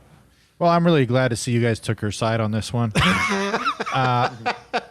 Really appreciate the support here, guys. It's good. It's good to know. I mean, I'm sorry. She's a stupid bitch. Yeah, that's what I was saying. Your bit was funny, though. That was a funny bit. Every time I close my eyes, I can taste the dead boy's toe that was in my mouth. I could not leave. For if I were to remove the toe from my mouth, the warlord would have raped me on the spot. Have you ever thought about maybe getting like a soundtrack you can listen to in the morning? Like, I don't know. I love the Black Eyed Peas. I love it. I know, like... I will try that. Thank you. I know Deepak Chopra is like full of shit. Oh boy, but I've heard a lot of those guys where people say like, what's the secret to becoming enlightened? And always their first answer is, well, you gotta, put the right things in your body. You gotta drink a lot of water, and you gotta get 8 hours of sleep. That's number one. If you're not doing that, you're not gonna accomplish anything. You've got that you to want start eating Deepak Chopra's energy bars. Chopra Energy #1. Brought to you by Oprah Winfrey. Yeah, Deepak Chopra is full of shit. I have a new energy drink called 6 Hour Energy. It's 1 hour more. And yes, I know this is a bit from when Along Came Mary or whatever. You're also doing an African voice for an what Indian guy. What is that movie? Not Along Came Polly. There's something about Mary. Something about Mary, yeah. Along came my dick. Did you know that and movie? it jizzed in your fucking face. Did you know that? That's right. That movie originally was about Mary, the mother of Jesus. I don't know if you knew that. Something about Mary? There's something about Mary, the mother of Jesus. Is that God came in her? Yeah, that's what's. Well, that's the thing. Even God fell for her. Mm-hmm. And that's how hot she was. That's how hot she was. She's so hot that she like, got pregnant spiritually. I gotta get me a piece of that ass. I get a piece of a. She sounds like Chris Farley. Yeah, an angel was like, "You used a condom, right?" He's like, "What? What now?" No, he goes, "Bitch, you know I ain't gonna use no condom. Goddamn, I'm the creator of the heavens and the earth. You saying I'm trying to wrap it up while I'm put on a raincoat in the rain?" And then Mary comes to him like, "I'm actually pregnant because we had sex." It's like, actually, yeah, that's the fully man part of Jesus. That's the son of God that you have to raise on your own because of that's what the Bible said. Matter of fact, Mary, we didn't even fuck. He's just looking back and forth real fast. Right. Yeah, that didn't even happen. An angel behind Mary's giving him like the thumbs up. Keep stretch. Hey, raise that baby as your own. I got stuff to do. Right. And then Jesus turned 33. He started trying to reconnect with his dad. He's like, I got to do the right thing. Yeah. I got to crucify that motherfucker. He's like, but white man can't jump. That's why I'm getting up on that cross. So none of the white folks can get after me. You know what I'm saying? This is truly the most pro-black bit we've ever done, because in this bit, God is a black man. Right. Well, God is a black woman. That's right. Yes. Yeah. God is Maya Angelou. Can we edit that out where I said man? Yeah. God is the Oracle from the Matrix. Mm-hmm. He's the first they them. Yeah. Do you think they actually? And I'm being really sincere when I ask this. Do you think on the back? No, I'm being really serious. Guys, stop. I'm right, being go really ahead. serious. Do you think on the back of the cross they nailed a basketball hoop and shot around a little bit? Oh, hell yeah, you know they did that shit. Come on, man.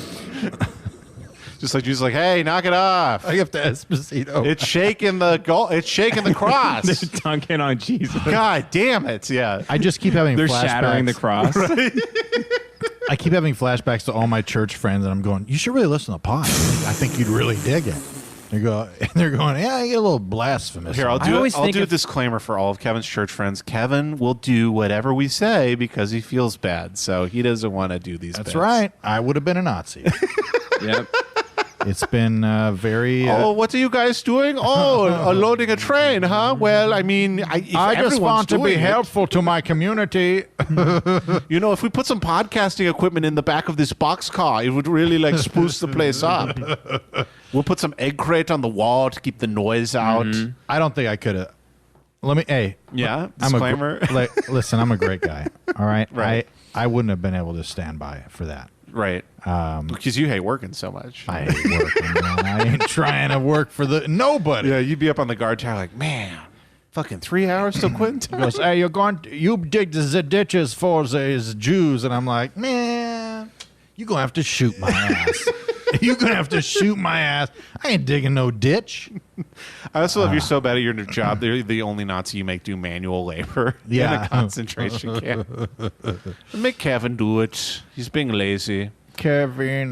Ben, sorry, you had a point before I cut you off with my great bit about Jesus being dunked on.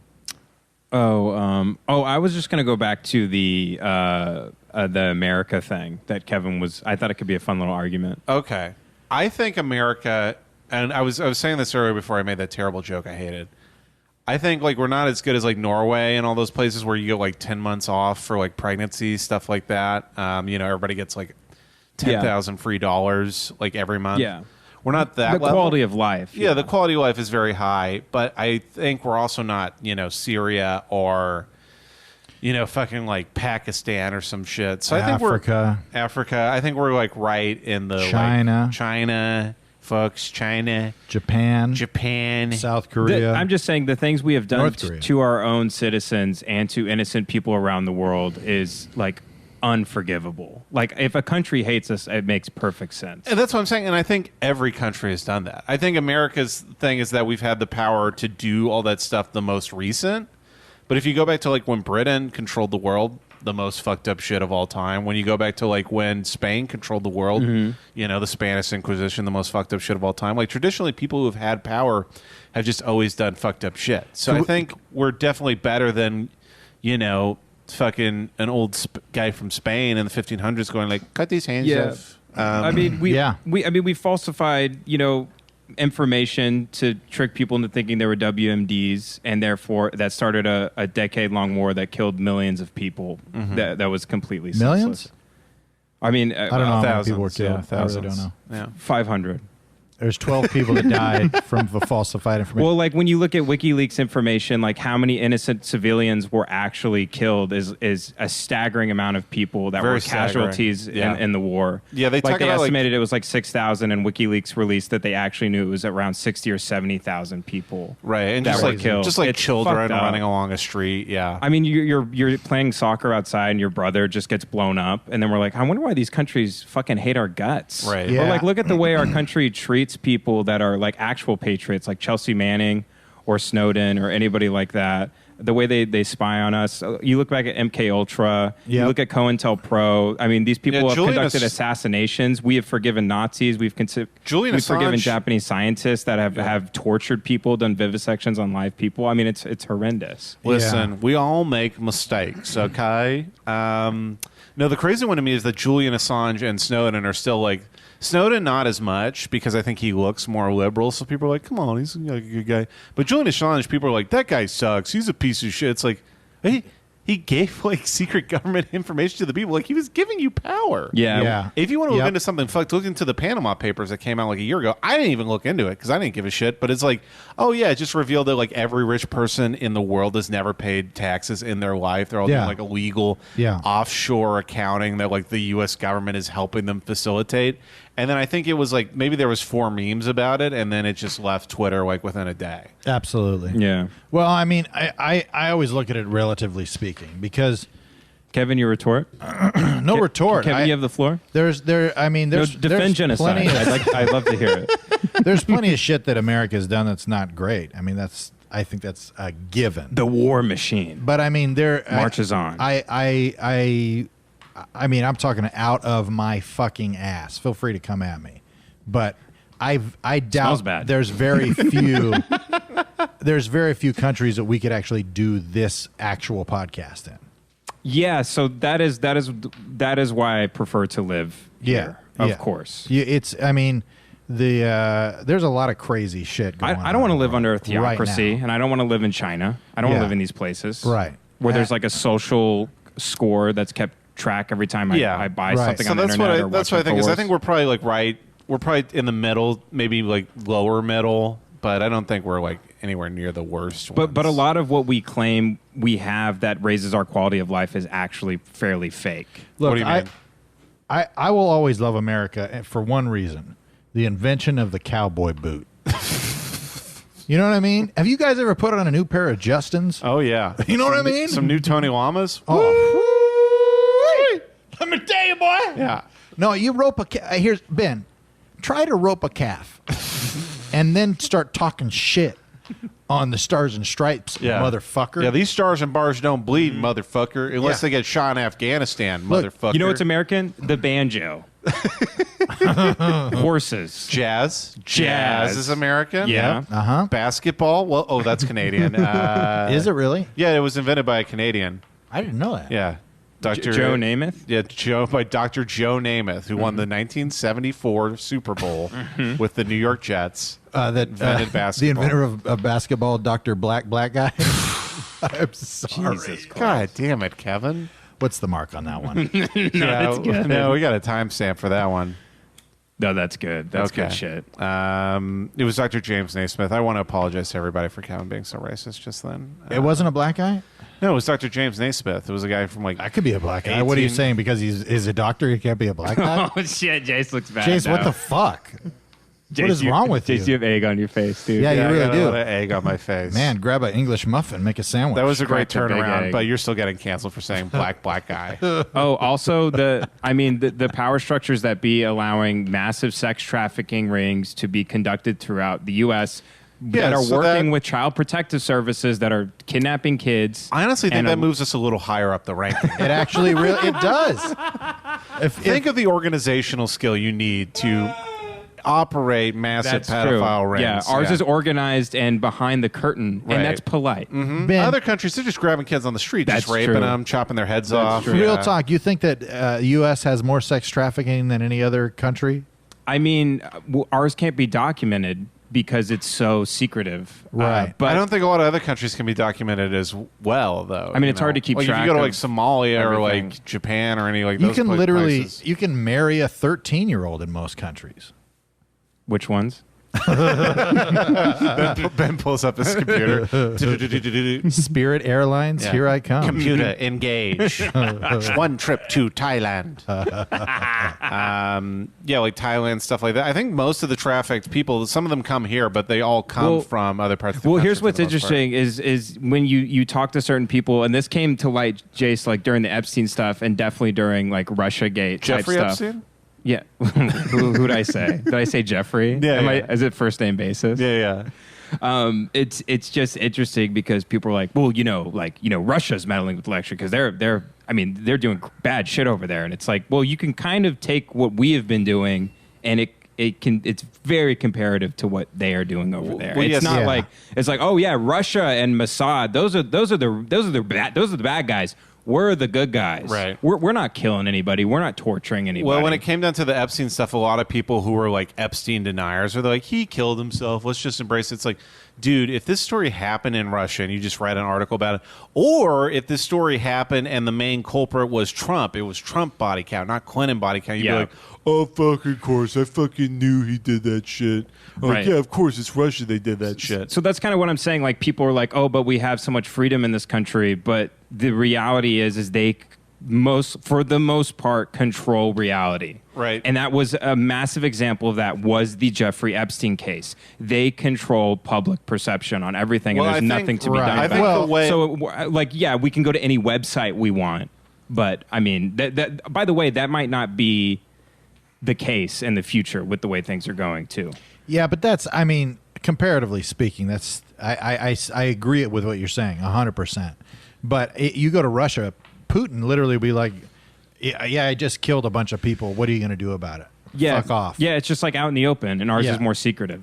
Yeah, but it's on a much bigger scale. Yeah, I still think ours is like a little. I mean, I can't tell you because I don't live in Russia. It's not I didn't great. grow up there, but I mean, I don't know. I think that's putting some specialness on it because it's America. No, that's I think fair. everybody. And I'm not a guy that hates America or anything. Right. It's just that when I think of like the Clintons or the Bushes, like I don't think like, oh, they're nowhere near as bad as Putin Right. and these guys. It's like they have like many people have died at the hands of these people. I definitely think America sucks for sure. I get it, but I also think some people a lot of times with discourse is because people in America have such an America first centered ideology that they like treat it as something special when it's just. That's like the disheartening thing. Like if you really look into like you're like what leads to all these institutions in America that cause like poverty and class inequality and like these pedophile rings, and it's like that's if you really look at it, that's the history of man is doing shit like that. And it's the consequences of freedom. If you go back far enough, not even like freedom. If you go back far enough, it was like what is like man comes from? It's like one ape hitting another ape with a rock so he can rape his wife and have more kids than him. Yeah, Right. That is what humanity is. It's great. It's a bunch of monkeys killing each other with rocks. a crack rock. And we're not that far from it. was it right? That evolutionary timeline. I mean, I've said this before. We're not that far evolutionary from, and this is how I make points with my clove cigarette. I like to. Can I So get as you can I wave get it a hit off that? as you Yeah. wave it in your kid's face. No, I mean we're a society, a bunch of apes pretending to be. We put fucking clothes on and we get a job and we do what our bosses tell us and we make shit and whatnot. But I mean, we're not that far from just a bunch of dudes, a bunch of people just having to literally just kill something every night for their food. You know what I I mean? think that goes back into the exercise thing we were talking about earlier. Jace just put a big honestly. dip in Jace, for all could the you, listeners could you at put home. some more dip in? Listen, You got a real Buddy I'm Stevens sorry. vibe going on. You guys right smoked now. 18 clove cigarettes. You guys turned into 12-year-olds all of a sudden. I was just letting the folks at home know that you put a big dip in. Oh, okay. Thanks, buddy. I Yeah. thought it was. Anytime somebody talks about me, I immediately assume it's criticism, and I lash out Well, at them. for the Push VR them away. people, and Kevin, for the VR people, can you put a big template right over Jace right now that says Dip Vision, so they know they've entered Dip Vision right now? Right, it's like really close on my yeah, face. it's all the dip gross, cam. all gross and shit. Yeah.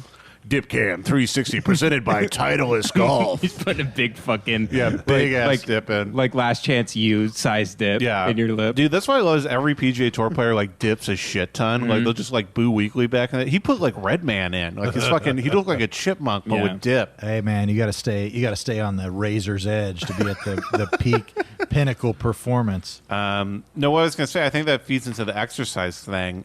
Is I think if you're not moving regularly, because of our caveman DNA, you're just gonna be like, oh, I'm the monkey in the tribe who's like hurt and sits back at home, and I should feel depressed about that. Yeah, you got to get out and kill something if you want to get over your depression. Would you argue that it's like primal to, I don't know, let's say run a massive secret sex trafficking ring for years and years and years? Is that No, like I a think monkey? It's like, hey, we're apes at the end of the day, so you got to chloroform the kids when they're on their paper route at 6 a.m, throw them in a car, and then they disappear. That's I think it's tribal shit. I think it's primal to. I can't tell if you're making fun of me right now. No. I'm just wondering what your retort to that is. I was just trying to make a joke. I think it's primal to seek power for sure, more power and like a tribal type thing. That's fair. Leads to more sex, leads to more offspring, and I think it's also tribal to just fuck everything you can. And Yeah. I think, if you're super powerful, I almost wonder, is it like, do you fuck so many women or whatever that you just start moving on to kids? No. And the fucked upness of it gets you off? Or Nope. No, I just imagine, Jace, there's probably a link between pedophilia and being some version of a sociopath or a psychopath, and a person like that can climb to power so they can get the people and the money and everything in motion that they need to accomplish what they actually want. Your brain, sexually, your brain is, it just throw lightning bolts in a various pattern of nerves.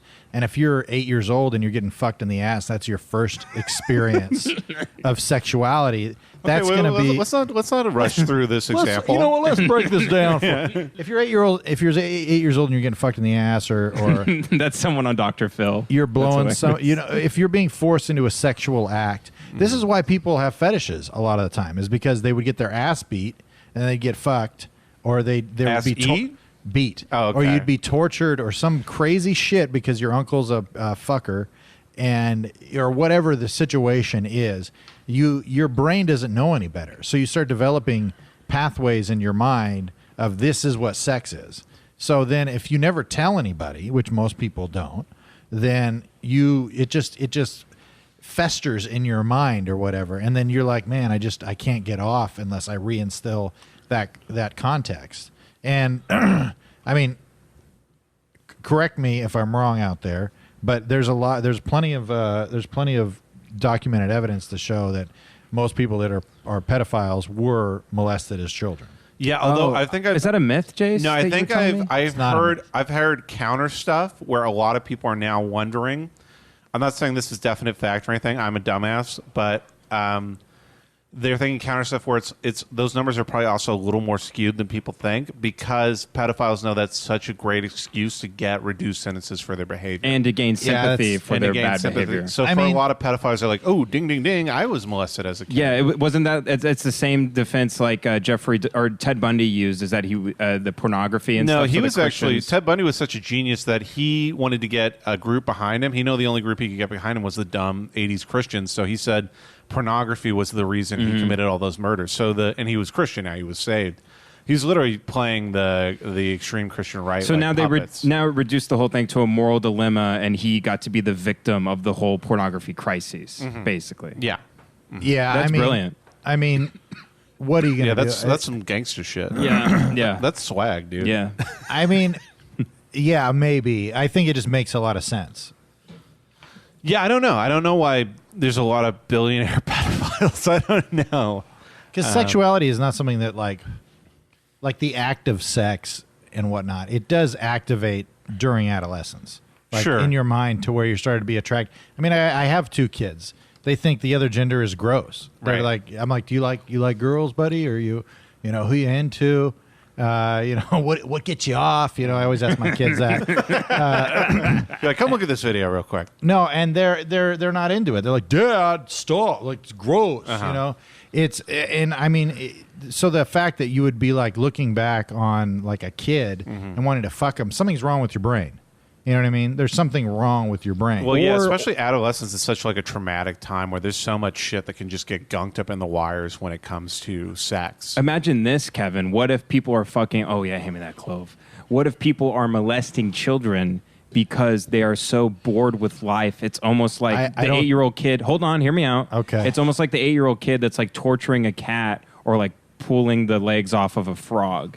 Because he's like, I wonder what would happen if I did X, Y, or Z. Yeah, but those kids are typically very abused. Yeah. You know what I mean? That's my friend did that, and he wasn't abused. How do you know?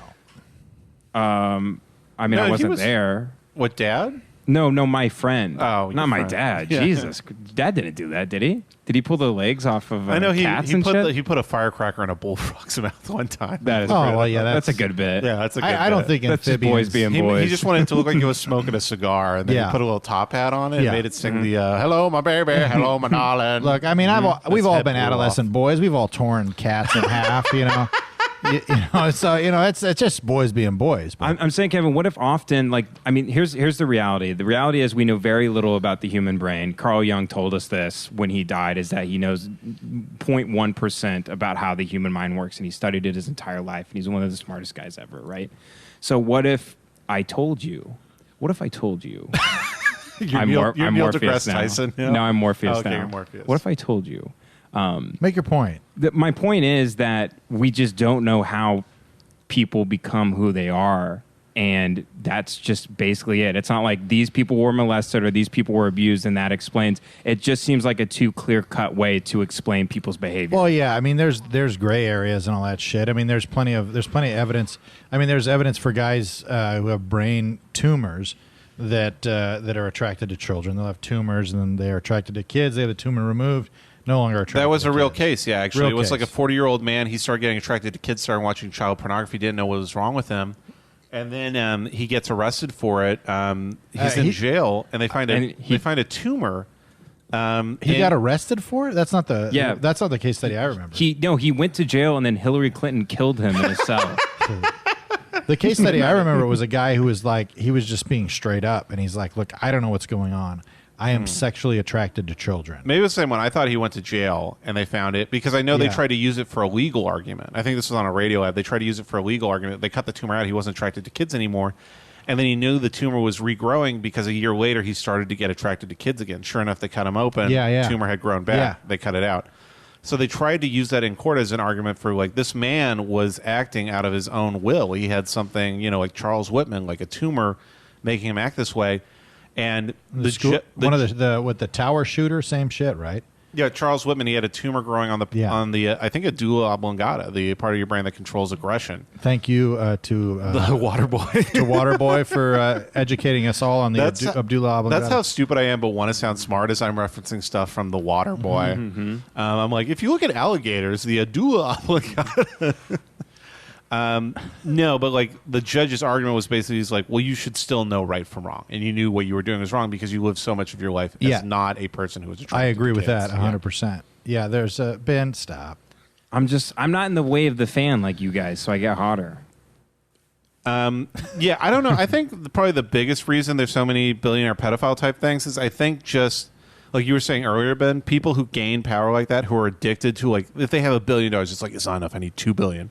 People like that definitely suffer from psychopathy. Right. And did you roll your eyes? No. I was thinking because Jace, this is roll your fucking eyes. This is a very interesting point because what are people really worried about now? They're worried about the guys that are like, quote unquote, like rapey or a little handsy, that like they just love, like, beware of guys that are like just chasing pussy. But the guys that you really have to be worried about are the guys that aren't interested in that shit at all, that just want fucking power. Yeah. The Vladimir Putins of the world. Well, that has been one of my, I don't want to say gripes with the thing or whatever, but there's a lot of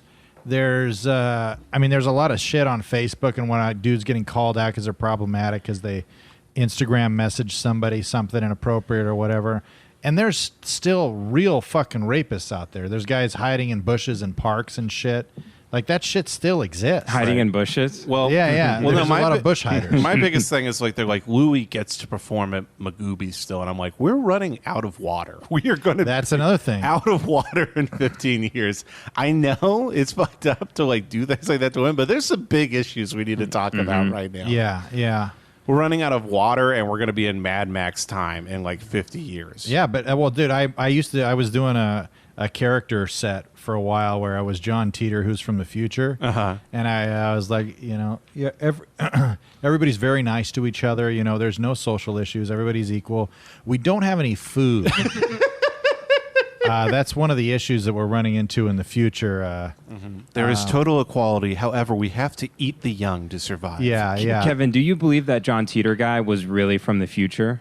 I don't know, but it's an interesting story. What is this guy? Oh, Kevin, explain it to Jay. So John Teeter showed up, and I want to say it was in the early 90s. It might have been earlier than that.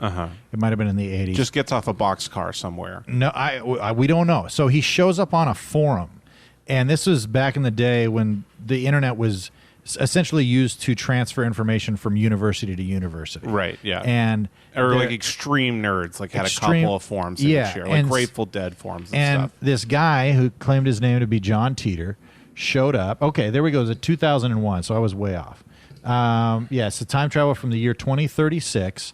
And he claimed to be having to go back in time because he's in a post-apocalyptic time in the future, 2036, and the government computers are so old that the new computers, they don't reprogram the computers to get shit going again. Very vague understanding of this. I feel like we need to call my buddy JP because he knows about all this shit. He was obsessed with John Teeter, but goes back in time because he has to get the Pegasus chip from a very old computer. So then all these nerds are like, this guy's not real. This is bullshit. And then somebody looks up the Pegasus chip. It actually is on this particular computer. It's not listed in the schematics, but it's a chip inside this computer that's specifically designed and can be used to reprogram other computers of that time. So then John Teeter essentially says he came back in time. He actually lived with his family, but they were, he's from the future, so they're much younger or whatever from the time. And he travels around. His time machine is in El Camino. This is all part of the lore. This is clearly not true. This is all part of the lore. I mean, who knows? Feel free to look into John Teeter. It's a very interesting that Ben story. pulled up the Wikipedia page, and literally the last paragraph I was just looking over, it says a 2009 investigation concluded that Teeter was likely the creation of Larry Haber, a Florida entertainment lawyer, along with his brother Maury, a computer scientist. Yeah, most likely. But didn't they predict 9/11 and a lot of things? I don't remember that. But I do remember he had schematics for things that a lot of people looked at and were like, this actually checks out. This makes sense. Well, yeah, what were his predictions? Yeah. An upcoming civil war in the United States. Okay, great. He described this beginning in 2004. Okay, Didn't happen. Nope. Having a Waco-type event every month that steadily gets worse and erupts in 2008. Okay, so he's just predicting Obama getting elected, basically. What is the end day? As a result of the war, the U.S. would split into 5 regions based on various factors and offering and differing military objectives. Okay. The Civil War, according to Teeter, would end in 2015 with a brief but intensive World War III. So clearly just not true at all. Let me give a piece of advice. Wait, what? Teeter refers to the exchange as end day. Yes. The letter end day. Okay, come on, man. Let me tell you. On it end day. Anybody out there that wants to claim to be a time traveler, don't make predictions. Or just go further into the future. You got to go way ahead, bro. You cannot make a clear. That's always the problem. It was always the biggest criticism for those televangelists. Like a devil, he's going to be roaming around here. 2006, April 31st, 2006. The devil's going to be around here, and it's Armageddon. 2006 comes around. Actually, I consulted with the rocks that I found that the Lord speaks through. And you know what? The 6 was actually a 9. 2009 comes around. Hey, y'all, I'm going to just say it. That was my bad. My bad 100%. I went back to the rock. It was actually 3009. It's and people are still just chucking money at him. It's a man of God. Right. The Rock said I need a jet in order to prevent revelations from coming true. The only thing you can do to save yourself from the pending apocalypse is buy this washcloth.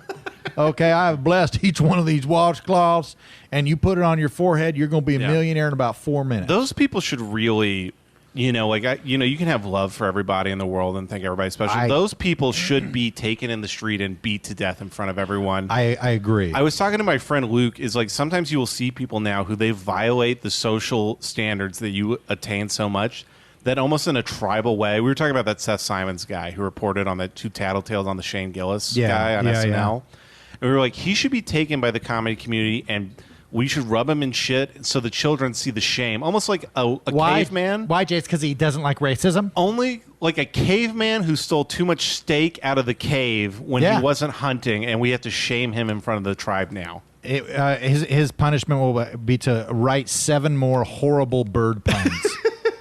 You have to write 7 more horrible bird puns, and we will put it on national television. And then just in a crowd of well-educated, smart people that just sit there and don't fucking laugh at a thing.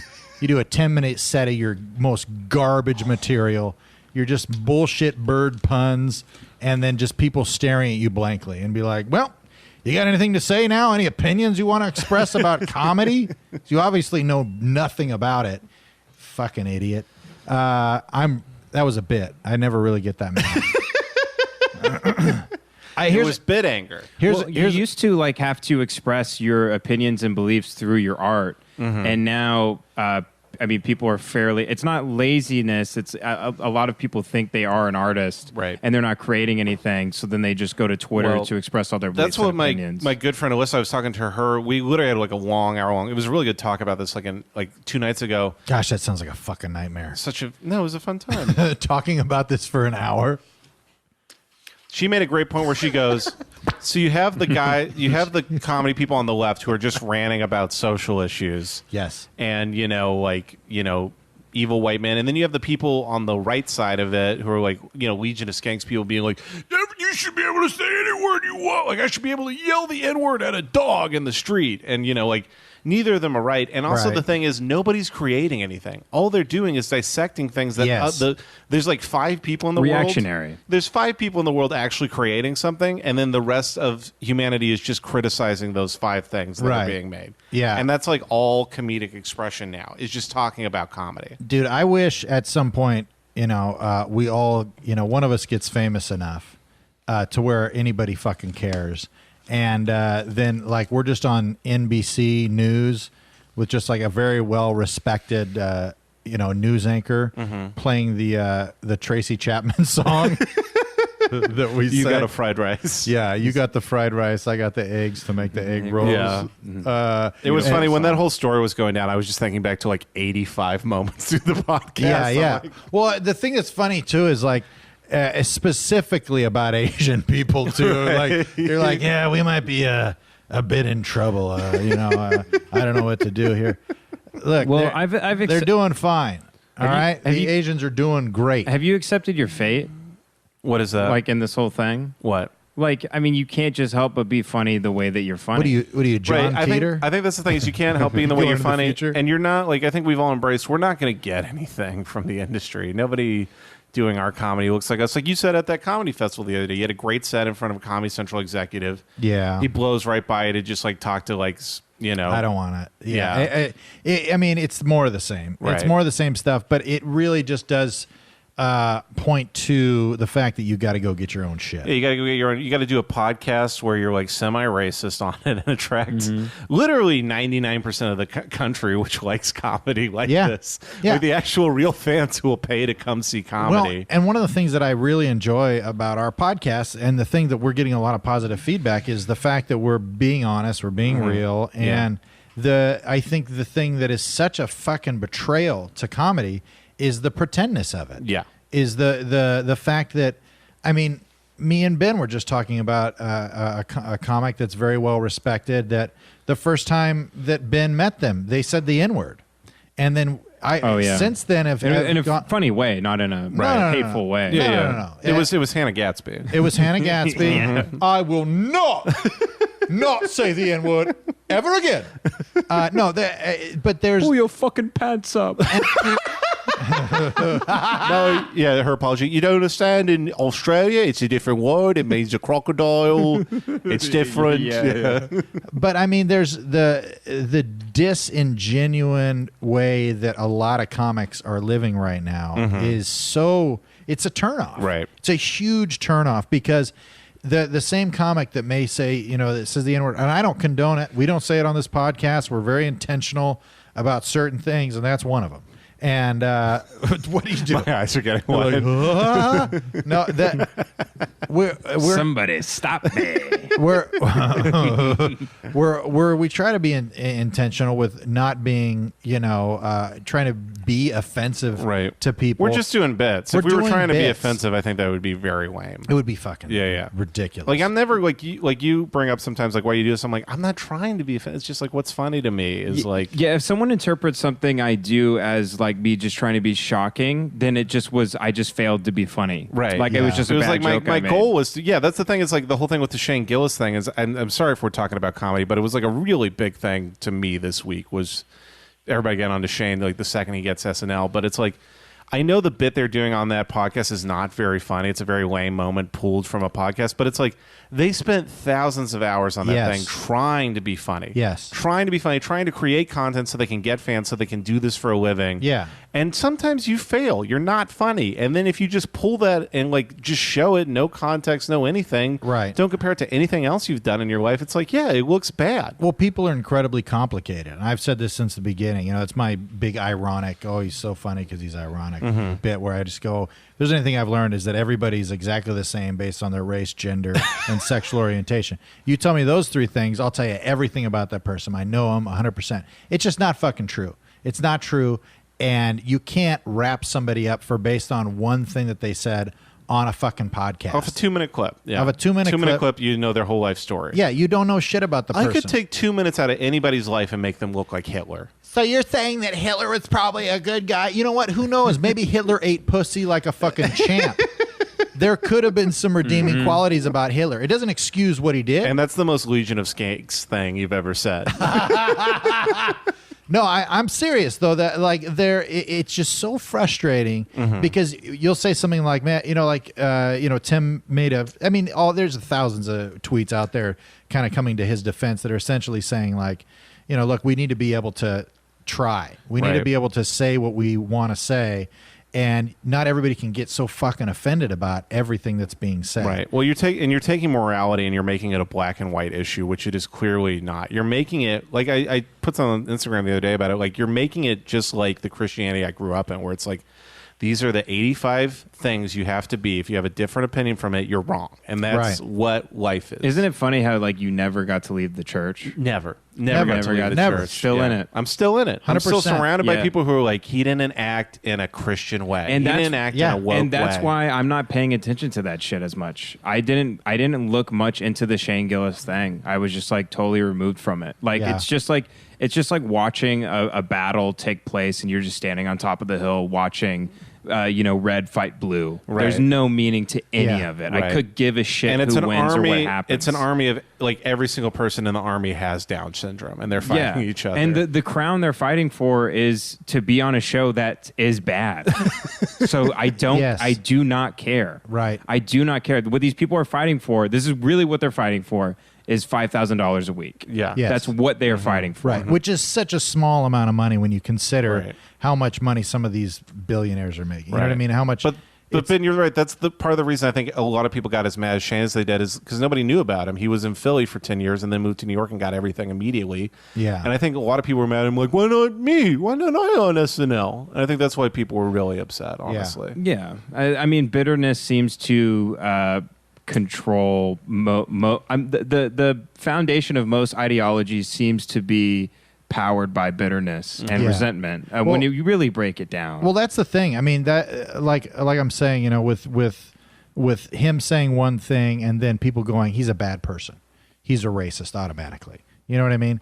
That person that's saying that have not examined their entire fucking life. You know what I mean? That understand that people are complicated. They're motivated by certain things. A Chinese voice. Let's be No, I real. hear Kevin. I hear you 100%. It makes people. It can be funny. You go into a restaurant and you hear something. That's a thing that I don't think anybody is fucking understanding. And if you go to Europe or something, and somebody goes, "I love the Americans are always coming like, hey, give me a cheeseburger," and everybody's like.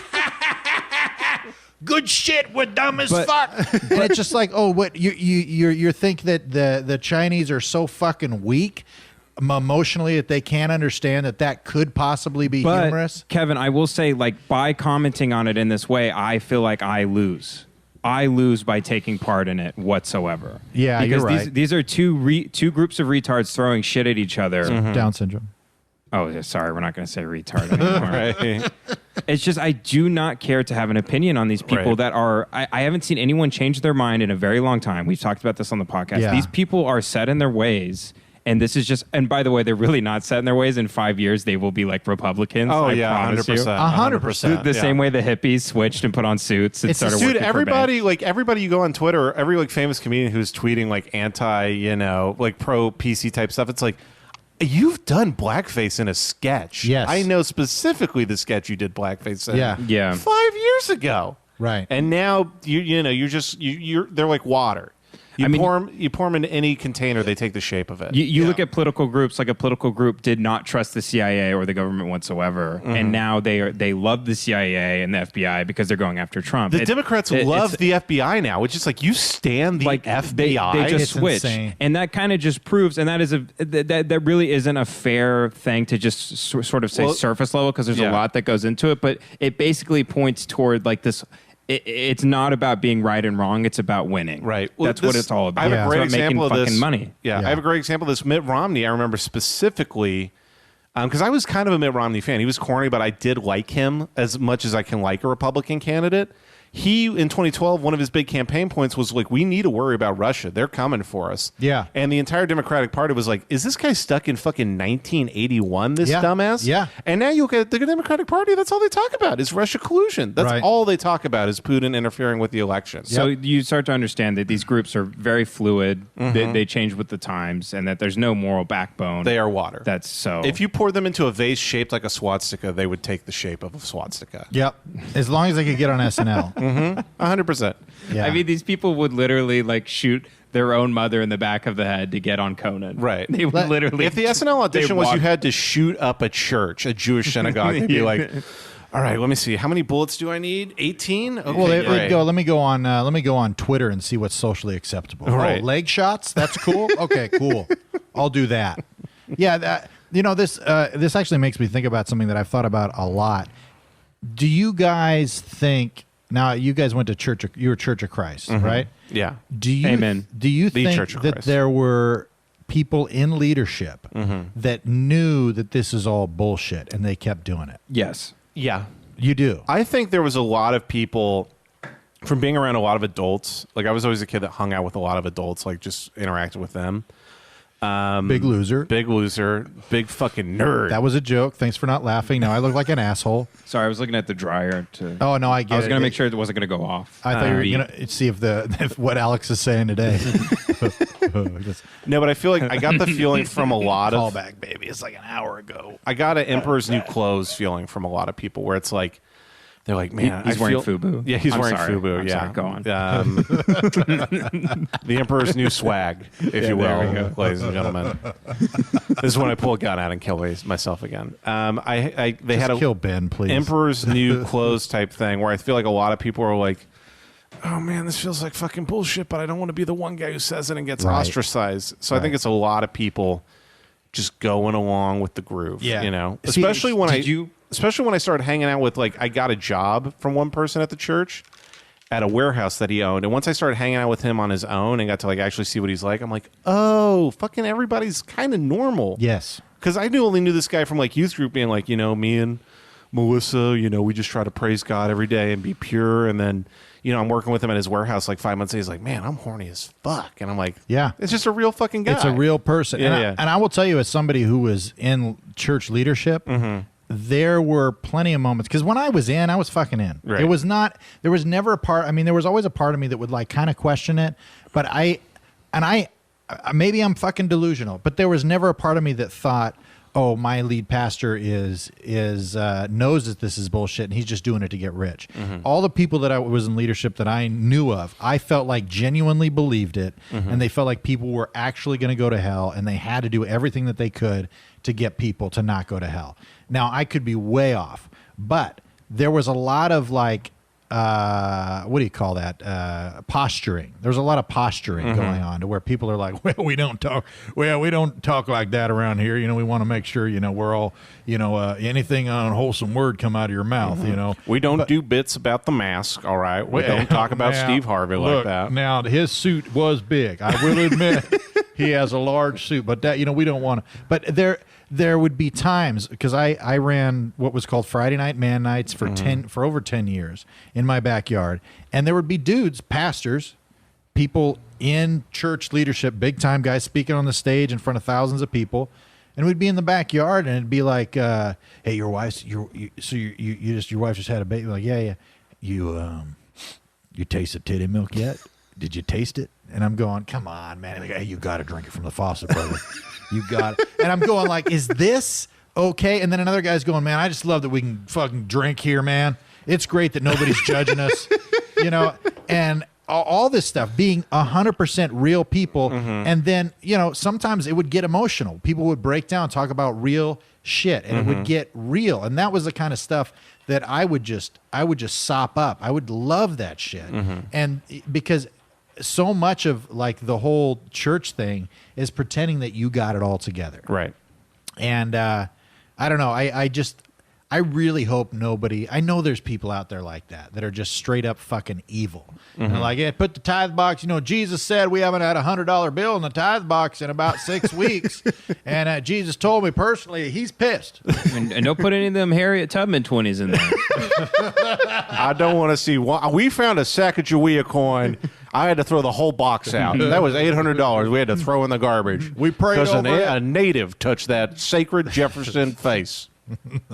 No, I always felt like I was part of the good guys when I was doing that, and I think that's one of the appeals to church. Well, you're probably. I feel like I'm a centrist everywhere I go. Yeah. Which a lot of people talk shit about centrists now. Well, which is funny. My buddy Brian, who left the church but was very involved for a long time, he would always say I was too liberal for church, and now I'm way too conservative for the real world. Yeah.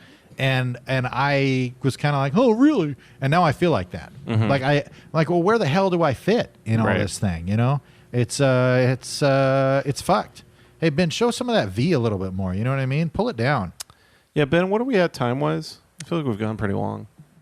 We're at 154. 154, yeah. I feel like we've been serious for very long now. Yeah. I kind of felt it was going to be a serious episode, though. Yeah, I kind of felt. I mean, with the SNL stuff in the air, I honestly couldn't not. I know I try to talk about comedy as little as possible, but I could just not talk about it. Yeah. Mostly because the guy looks so much like me, so it felt like an attack on myself. Yeah. Especially they kept making jokes about how he looked, and I'm like, come on, man, don't be doing this shit. Yeah. That would be awesome if the other guy, Matt, Shane, or no, the other guy on the podcast. Oh, the other guy, yeah. If he looked exactly like me, and everyone thought it was just our podcast. That would be a pretty nice bump. We're getting like death threats and stuff. That's Seth Simmons guy's tweet. He's like, look at this bit. It's just me going like, oh, I'm Steve Harvey, Lord. And they're like, no, that's a different podcast. Yeah. They keep canceling Matt and Shane because of our podcast. Dude, what do you think the bit, if there's any bits that we were going to get canceled for, which one do you think is probably the most? The Tracy Chapman one, for sure. You were literally twisting in your chair like Stigmata over there. Oh, dude, I had like fucking 8 beads of sweat hit my ass at the same time during the middle of that bit. But it was still so funny. Yeah. Well, any prayer requests before we go, gentlemen? Any praises? I'm trying to think of something. Usually when I do the sauna at the YMCA, around 15 minutes in, it starts getting really hard, and the only way I can get through is by prayer. And usually I ask for wisdom and patience. And I'm a stupid, impatient motherfucker. So I haven't really got it yet. I can't tell if this is a bit or not. No, I really do. I start praying in the sauna to get through it. I start meditating, and I visualize God as like a black woman. You know those lights that just keep changing colors from like red to orange to yellow? Street lights? No, like a mood light. Like a mood light. Yeah. Like I picture God as like a big mood light in this big dark room, and each light represents one of the 7 virtues I could receive from him. And as each light hits me, I receive one of those things, and I focus on it, like wisdom, patience, love, empathy, and I just keep cycling through it and like asking for it. Right. And then I come to, and there's a guy's big cock in my mouth. Yeah. Well, what? Right. And you were actually just at a rave. Yeah. You're like, where's the patience and wisdom? I got the love. Yeah. I need the patience and wisdom. I'm meditating, just and I'm just focusing on like racism, hatred, bigotry, and I'm like, just let the racism just flow through you. Just let the homophobia just really get deep in there. Dude, it's like that scene in the newest Jedi movie where he's like the sacred text, but it's just he's burning my awakening. Yeah. Mm-hmm. It's just the Zen Zen monk who's a racist, who's just trying to become more and more hateful with each day, but the calm bigot. It's funny, we do know some comics like that. What do you mean? Just hateful monks where they just concentrate on being more hateful every day. Yeah, it's sad. It's a bummer. It is interesting. Those people are literally like, you know how people say an addict is like a successful person in reverse? like they have all the tools within them to be a successful person, but they're driving their car backwards 100 miles an hour. Most addicts are incredibly intelligent people, I feel like, for the most part. Yeah, so that's like a lot of people we know are almost like monk-like, Zen-like, and they're focusing on the opposite things on the spectrum of wisdom, patience, but they peace. still live that minimalist life where there's 3 things I care about. It's hate, bitterness, and getting drunk every night. Yeah. That's all I care about. And when you boil it down, you boil their whole Cheers. You boil their whole like mission statement and worldview. Like if you stripped it down to its core, it's just them sitting in a chair saying life is not fair. No, saying why not me? Why isn't it better for me?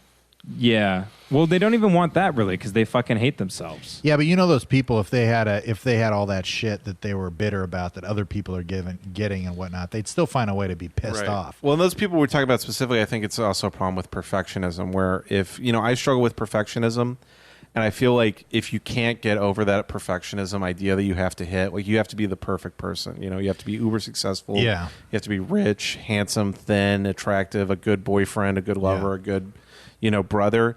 And if you can't hit those ideals, you have to create some kind of like ego filter for yourself because it's too painful not to be perfect. And the ego filter I hit for myself was depression and mental illness. So I'm like, I can't be these things because I'm depressed. And then I fed into this depression. Which just makes you more depressed. Which just makes you more depressed and more of a fucking loser. Yeah. And then like other people, like the people we're talking about specifically, they're like, why can't I be all this? It's like, oh, because, I'm a fucking straight white man in a woke culture. And it's like, that's not true either. Yeah, I mean, you're just diving into that Yeah. because you're so afraid of not hitting these expectations. And it's for also, yourself. it's like, it's that might be true, but it's also still very possible to be happy and fulfilled in that world that you claim you live in. Right. And then also just like play a different game, like go make stuff online, go create, stop complaining and start creating. That's the thing. It's just like if you can tell your inner thoughts that are all doing all those things, like, I can't do it because X, Y, and Z, because of these things, I'm depressed because of whatever reason.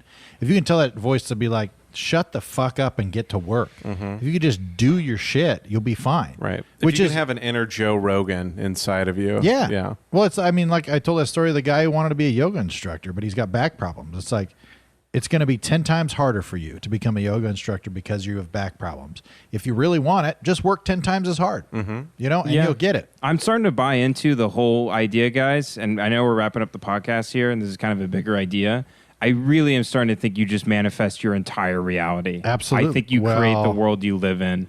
I really do. I think you definitely, I think the version of that I really believe is there's a narrative you tell yourself.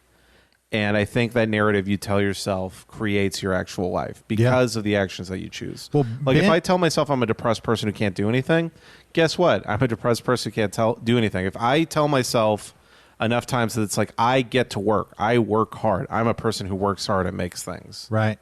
Well, I mean, Ben has been talking about a millionaire pedophile for years, and now he's working for one. Yeah. I mean, I'm literally, like, life seems to be like a fucking video game at this point. Like, how are we not in a simulation? Yeah. Like, you can just see, I'm starting to see the code. You really do create the whole fucking world that you live with. If you write enough code in your brain, it like kind of becomes reality. And it doesn't even have to be true. It can be complete bullshit that you make up, but if you can Still rewire true. your brain, you can make that motivate you to actually Like I told you make that thing, shit happen. external, internal locus. My business professor was like, it doesn't matter if you have internal, it makes your life better. Yeah. Even if it's not My true. falling rain that I see everywhere now, all the code just says Hong Kong. Everywhere I go. Well, I wanted to tell you guys a story about this. So we were saying prayer requests and whatnot. I remember I was with a guy who's never really been involved in church and whatnot, and he got involved in like occultism and shit. And he's like, so what would, like, if you guys had, like, what would prayer requests? Anyway, we'd go around and be like, hey, Jace, what do you want to pray for? And Ben, and then we'd start to pray and we'd write it down and go and be like, yeah, pray Ben, gets a new job. And I pray that, Jace is able to, fuck a few less women this week. I know it's been hard for him, Lord. Yeah, he only fucks 20 women this week. My buddy who's telling me, he goes, yeah, well, if we wanted something, what we would do is we would write down in like a very short sentence of what we wanted. And then we would chop that up until it's the very smallest amount of letters. So just something that we could recognize. And then we would go out into the woods and we'd like paint a pentagram on the ground and put a bunch of candles around it and put the the words on in the This middle is of a it. comedian friend that you Yes. have. Yeah. And you would just concentrate on it and then jack off onto it. And that's how we did prayer requests. I was like, really? He's like, yeah, it actually works. Jesus. It works. And I'm like, all right. Sounds it was actually, I don't know if you met my buddy Jeff Epstein. No, it was a good guy. A good guy that I know. That He's just jerking off the chopped up words pedophile island. yeah. Yeah. It just says ped is. A picture of Bill Clinton that he's jerking off on. I love it when you come on my face. But I'm a freak, y'all. I'm a freak. It's me, Bill Clinton. I'm a freak. Well, Could I leave the audience with a bit of homework? please. Yeah, go for it. This is like a common thing a lot of people say, but I feel like it is pretty profound. But like if there was no money or like hierarchy within the world to be made or to be had or any power to be gained, Yeah. like if money was of no object, like what would you actually be doing? And a lot of people can't really answer that. Two chicks at the same time. Yeah. So like think like if there's no money in the world, like, Yeah. what would you actually be filling your day with? Well, I mean, pretty much everything that I've put a lot of effort into results in zero money. So I think I would just keep doing what I'm doing. Yeah, you're Yeah, nailing it. Kevin's already there. I'm already. I really am. I really, really am. Because it's like I'm not doing. We're not podcasting to make a bunch of fucking money. If we were, we would be absolutely so misguided. No, it's funny. People insane. are like, when can you monetize? I'm like, why are you even thinking about Oh, that? It's so like, stupid. It's I just insane. like the fact that people actually listen to this and tell us that they like it. They like I just think it's know it's funny. getting Yeah. like, yeah, that people find it entertaining and funny and insightful. That's like that's what I want. Yeah, yeah, absolutely. I think I would, if the money was of no object, I think I would try to get my mind and my body in the most incredible shape.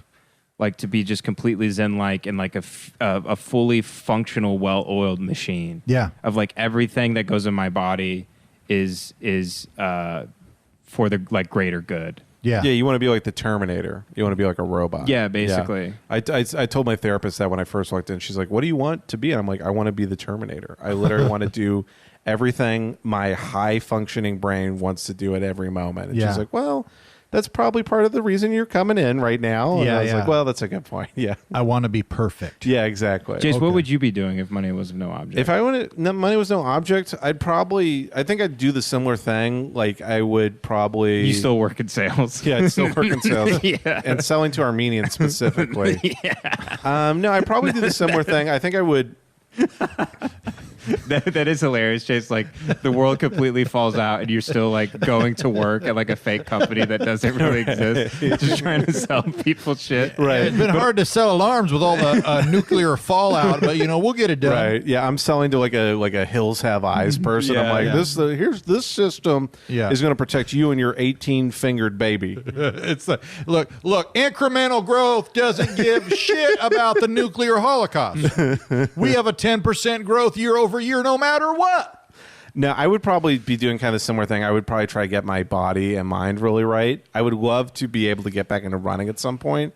I got to lose a lot of weight to do that. And then I think I would probably try and teach myself animation, I feel like right now. That's Oh, something hell I yeah. kind of want to get into. Dude, I just bought my daughter a flip book so she can Oh, get into damn. animation. Dude, I'll show you the link because there's this guy that has this whole kit. It's really cool. But you do it on an actual flip book. It's an actual flip book. Like I want to teach myself to do like computer animation. Like I feel Yeah. like that's the next step for me, Yeah, so I can make probably. little cartoons and stuff. No, waste your time with a flip book.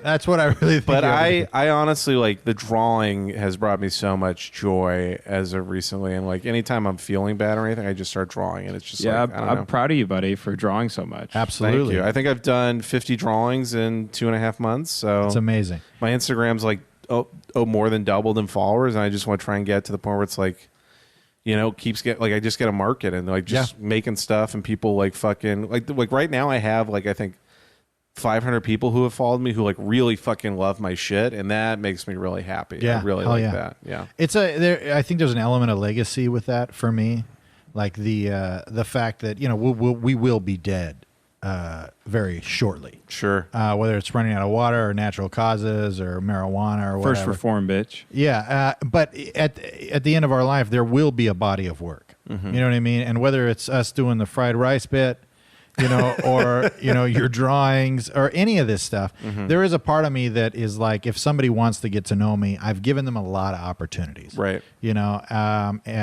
I should rephrase it. If somebody wants to hate me, I've given them a lot of opportunities.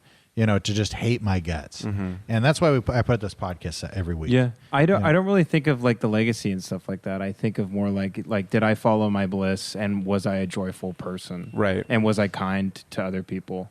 Yeah. But I'm more of like a smart guy. Yeah. When it comes to right, you're like that TV show. Yeah, you're like smart guy.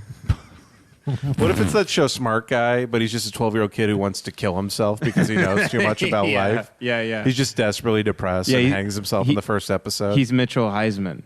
I don't know who that is. He was that guy at MIT in 2009 who wrote a 2,000-page long suicide note and killed himself on the front steps. Honestly, that guy, you fucking nerd. Shut up. Just go get laid a couple times. Have you read any of it? No, I don't want to read it. It just seems like poison for your brain. Yeah, I tried to read the Unabomber Manifesto, and it was making too much sense, and I shut my computer off.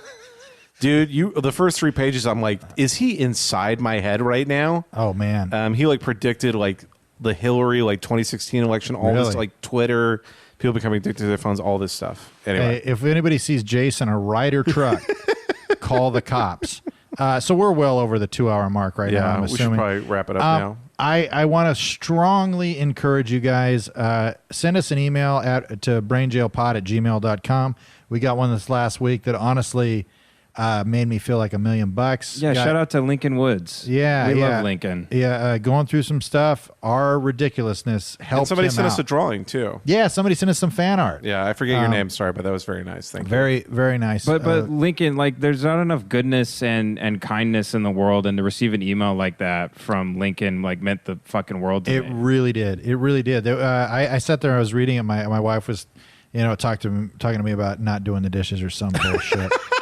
And I was like, look, I'm changing people's lives, woman. No, for real. I was sitting on the couch. I got the email, and it just filled me with joy. I just felt so good. And I know you're going through a hard time right now, brother. And, hey, reach out to some close friends, and we wish you the best on your journey through life. And I don't think his life is falling apart. No. Well, you make it sound like he's on Jesus Christ. You throw the guy right under the bus in front of the podcast. I texted him today. He's fine. Yeah. I'm not saying he's not fine. You make it sound like he's you're doing that bit I do now whenever I have to Venmo somebody. In the subject line I put, I heard you're having a rough time. No, I needed some help. Well, maybe. Okay, whatever. Make sure you're acting like the guy's tying a noose as he's listening to the podcast. And if we have to make him laugh in the first 3 minutes, and he just takes the noose back off and steps off the stool. All right, well, brother, I know you're going through an absolutely blissful period of success right now, and your life is so fucking fantastic. And I just want to encourage you to just keep enjoying your life. And we'll pray for you. We'll pray for you. No, I mean, I send best wishes and just really appreciate you for sending that email. Even though I can't be sincere in front of you guys for 10 seconds. Please leave us a review. If we get up to 69 written reviews, we're all going to do LSD. Oh, 69? No, we're at 66 right now. Those aren't written. They're not written reviews. If we written get up to reviews. 69 written reviews, yeah. Because, let's be honest, guys. I just want to do LSD. So if there's any... Kevin's like, if we get to 12 episodes, we will do LSD. It's like, bro, we're already at 16. Right. Well, I guess we should do it. Put the tab on your tongue. Yeah. No, seriously. Start writing reviews, whatever you got. Go steal an account. Make up a Gmail, whatever you got to do. But we really appreciate those reviews. It means a hell of a lot to us and elevates this podcast even higher. So eventually we can actually get to a place where we can make some money and we can immediately get canceled, which is all of our goals. And for this. we have more goals. If we get to 420 reviews, I will crack one beer on the podcast. I don't like and that. stare at it. I crack one beer and black out. That's every day on his birthday. We let Ben crack one beer and stare at it for an hour. He gets alone in the room with it. Right. He just gets to look at it. Yeah, we just stand outside. We're like, man, I hope he's not drinking that beer. You just take him up to a mountain, hand him a loaded shotgun. He just puts it over his shoulder as he watches the sunset go down. His dogs are running around. He just cracks an ice cold beer and just sits there until the sun goes down. I immediately black out upon cracking one beer alone in the woods with the shotgun. You come to and you're flying a fighter jet through the air. But you're targeting your own home It's fucking great. Katie's pounding on the glass in the back seat. Going, let me out of here. All right, we got to wrap up. We now. got to. Thank you so much for listening. We'll see you next week. All right, bye. See you guys. Have a nice week. The feeling of worry, nervousness will unleash, typically about an imminent event or something with an uncertain outcome.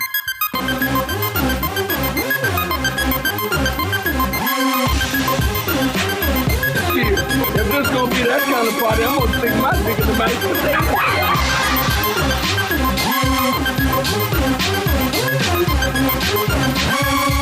Oh God, they're gonna know I'm dumb.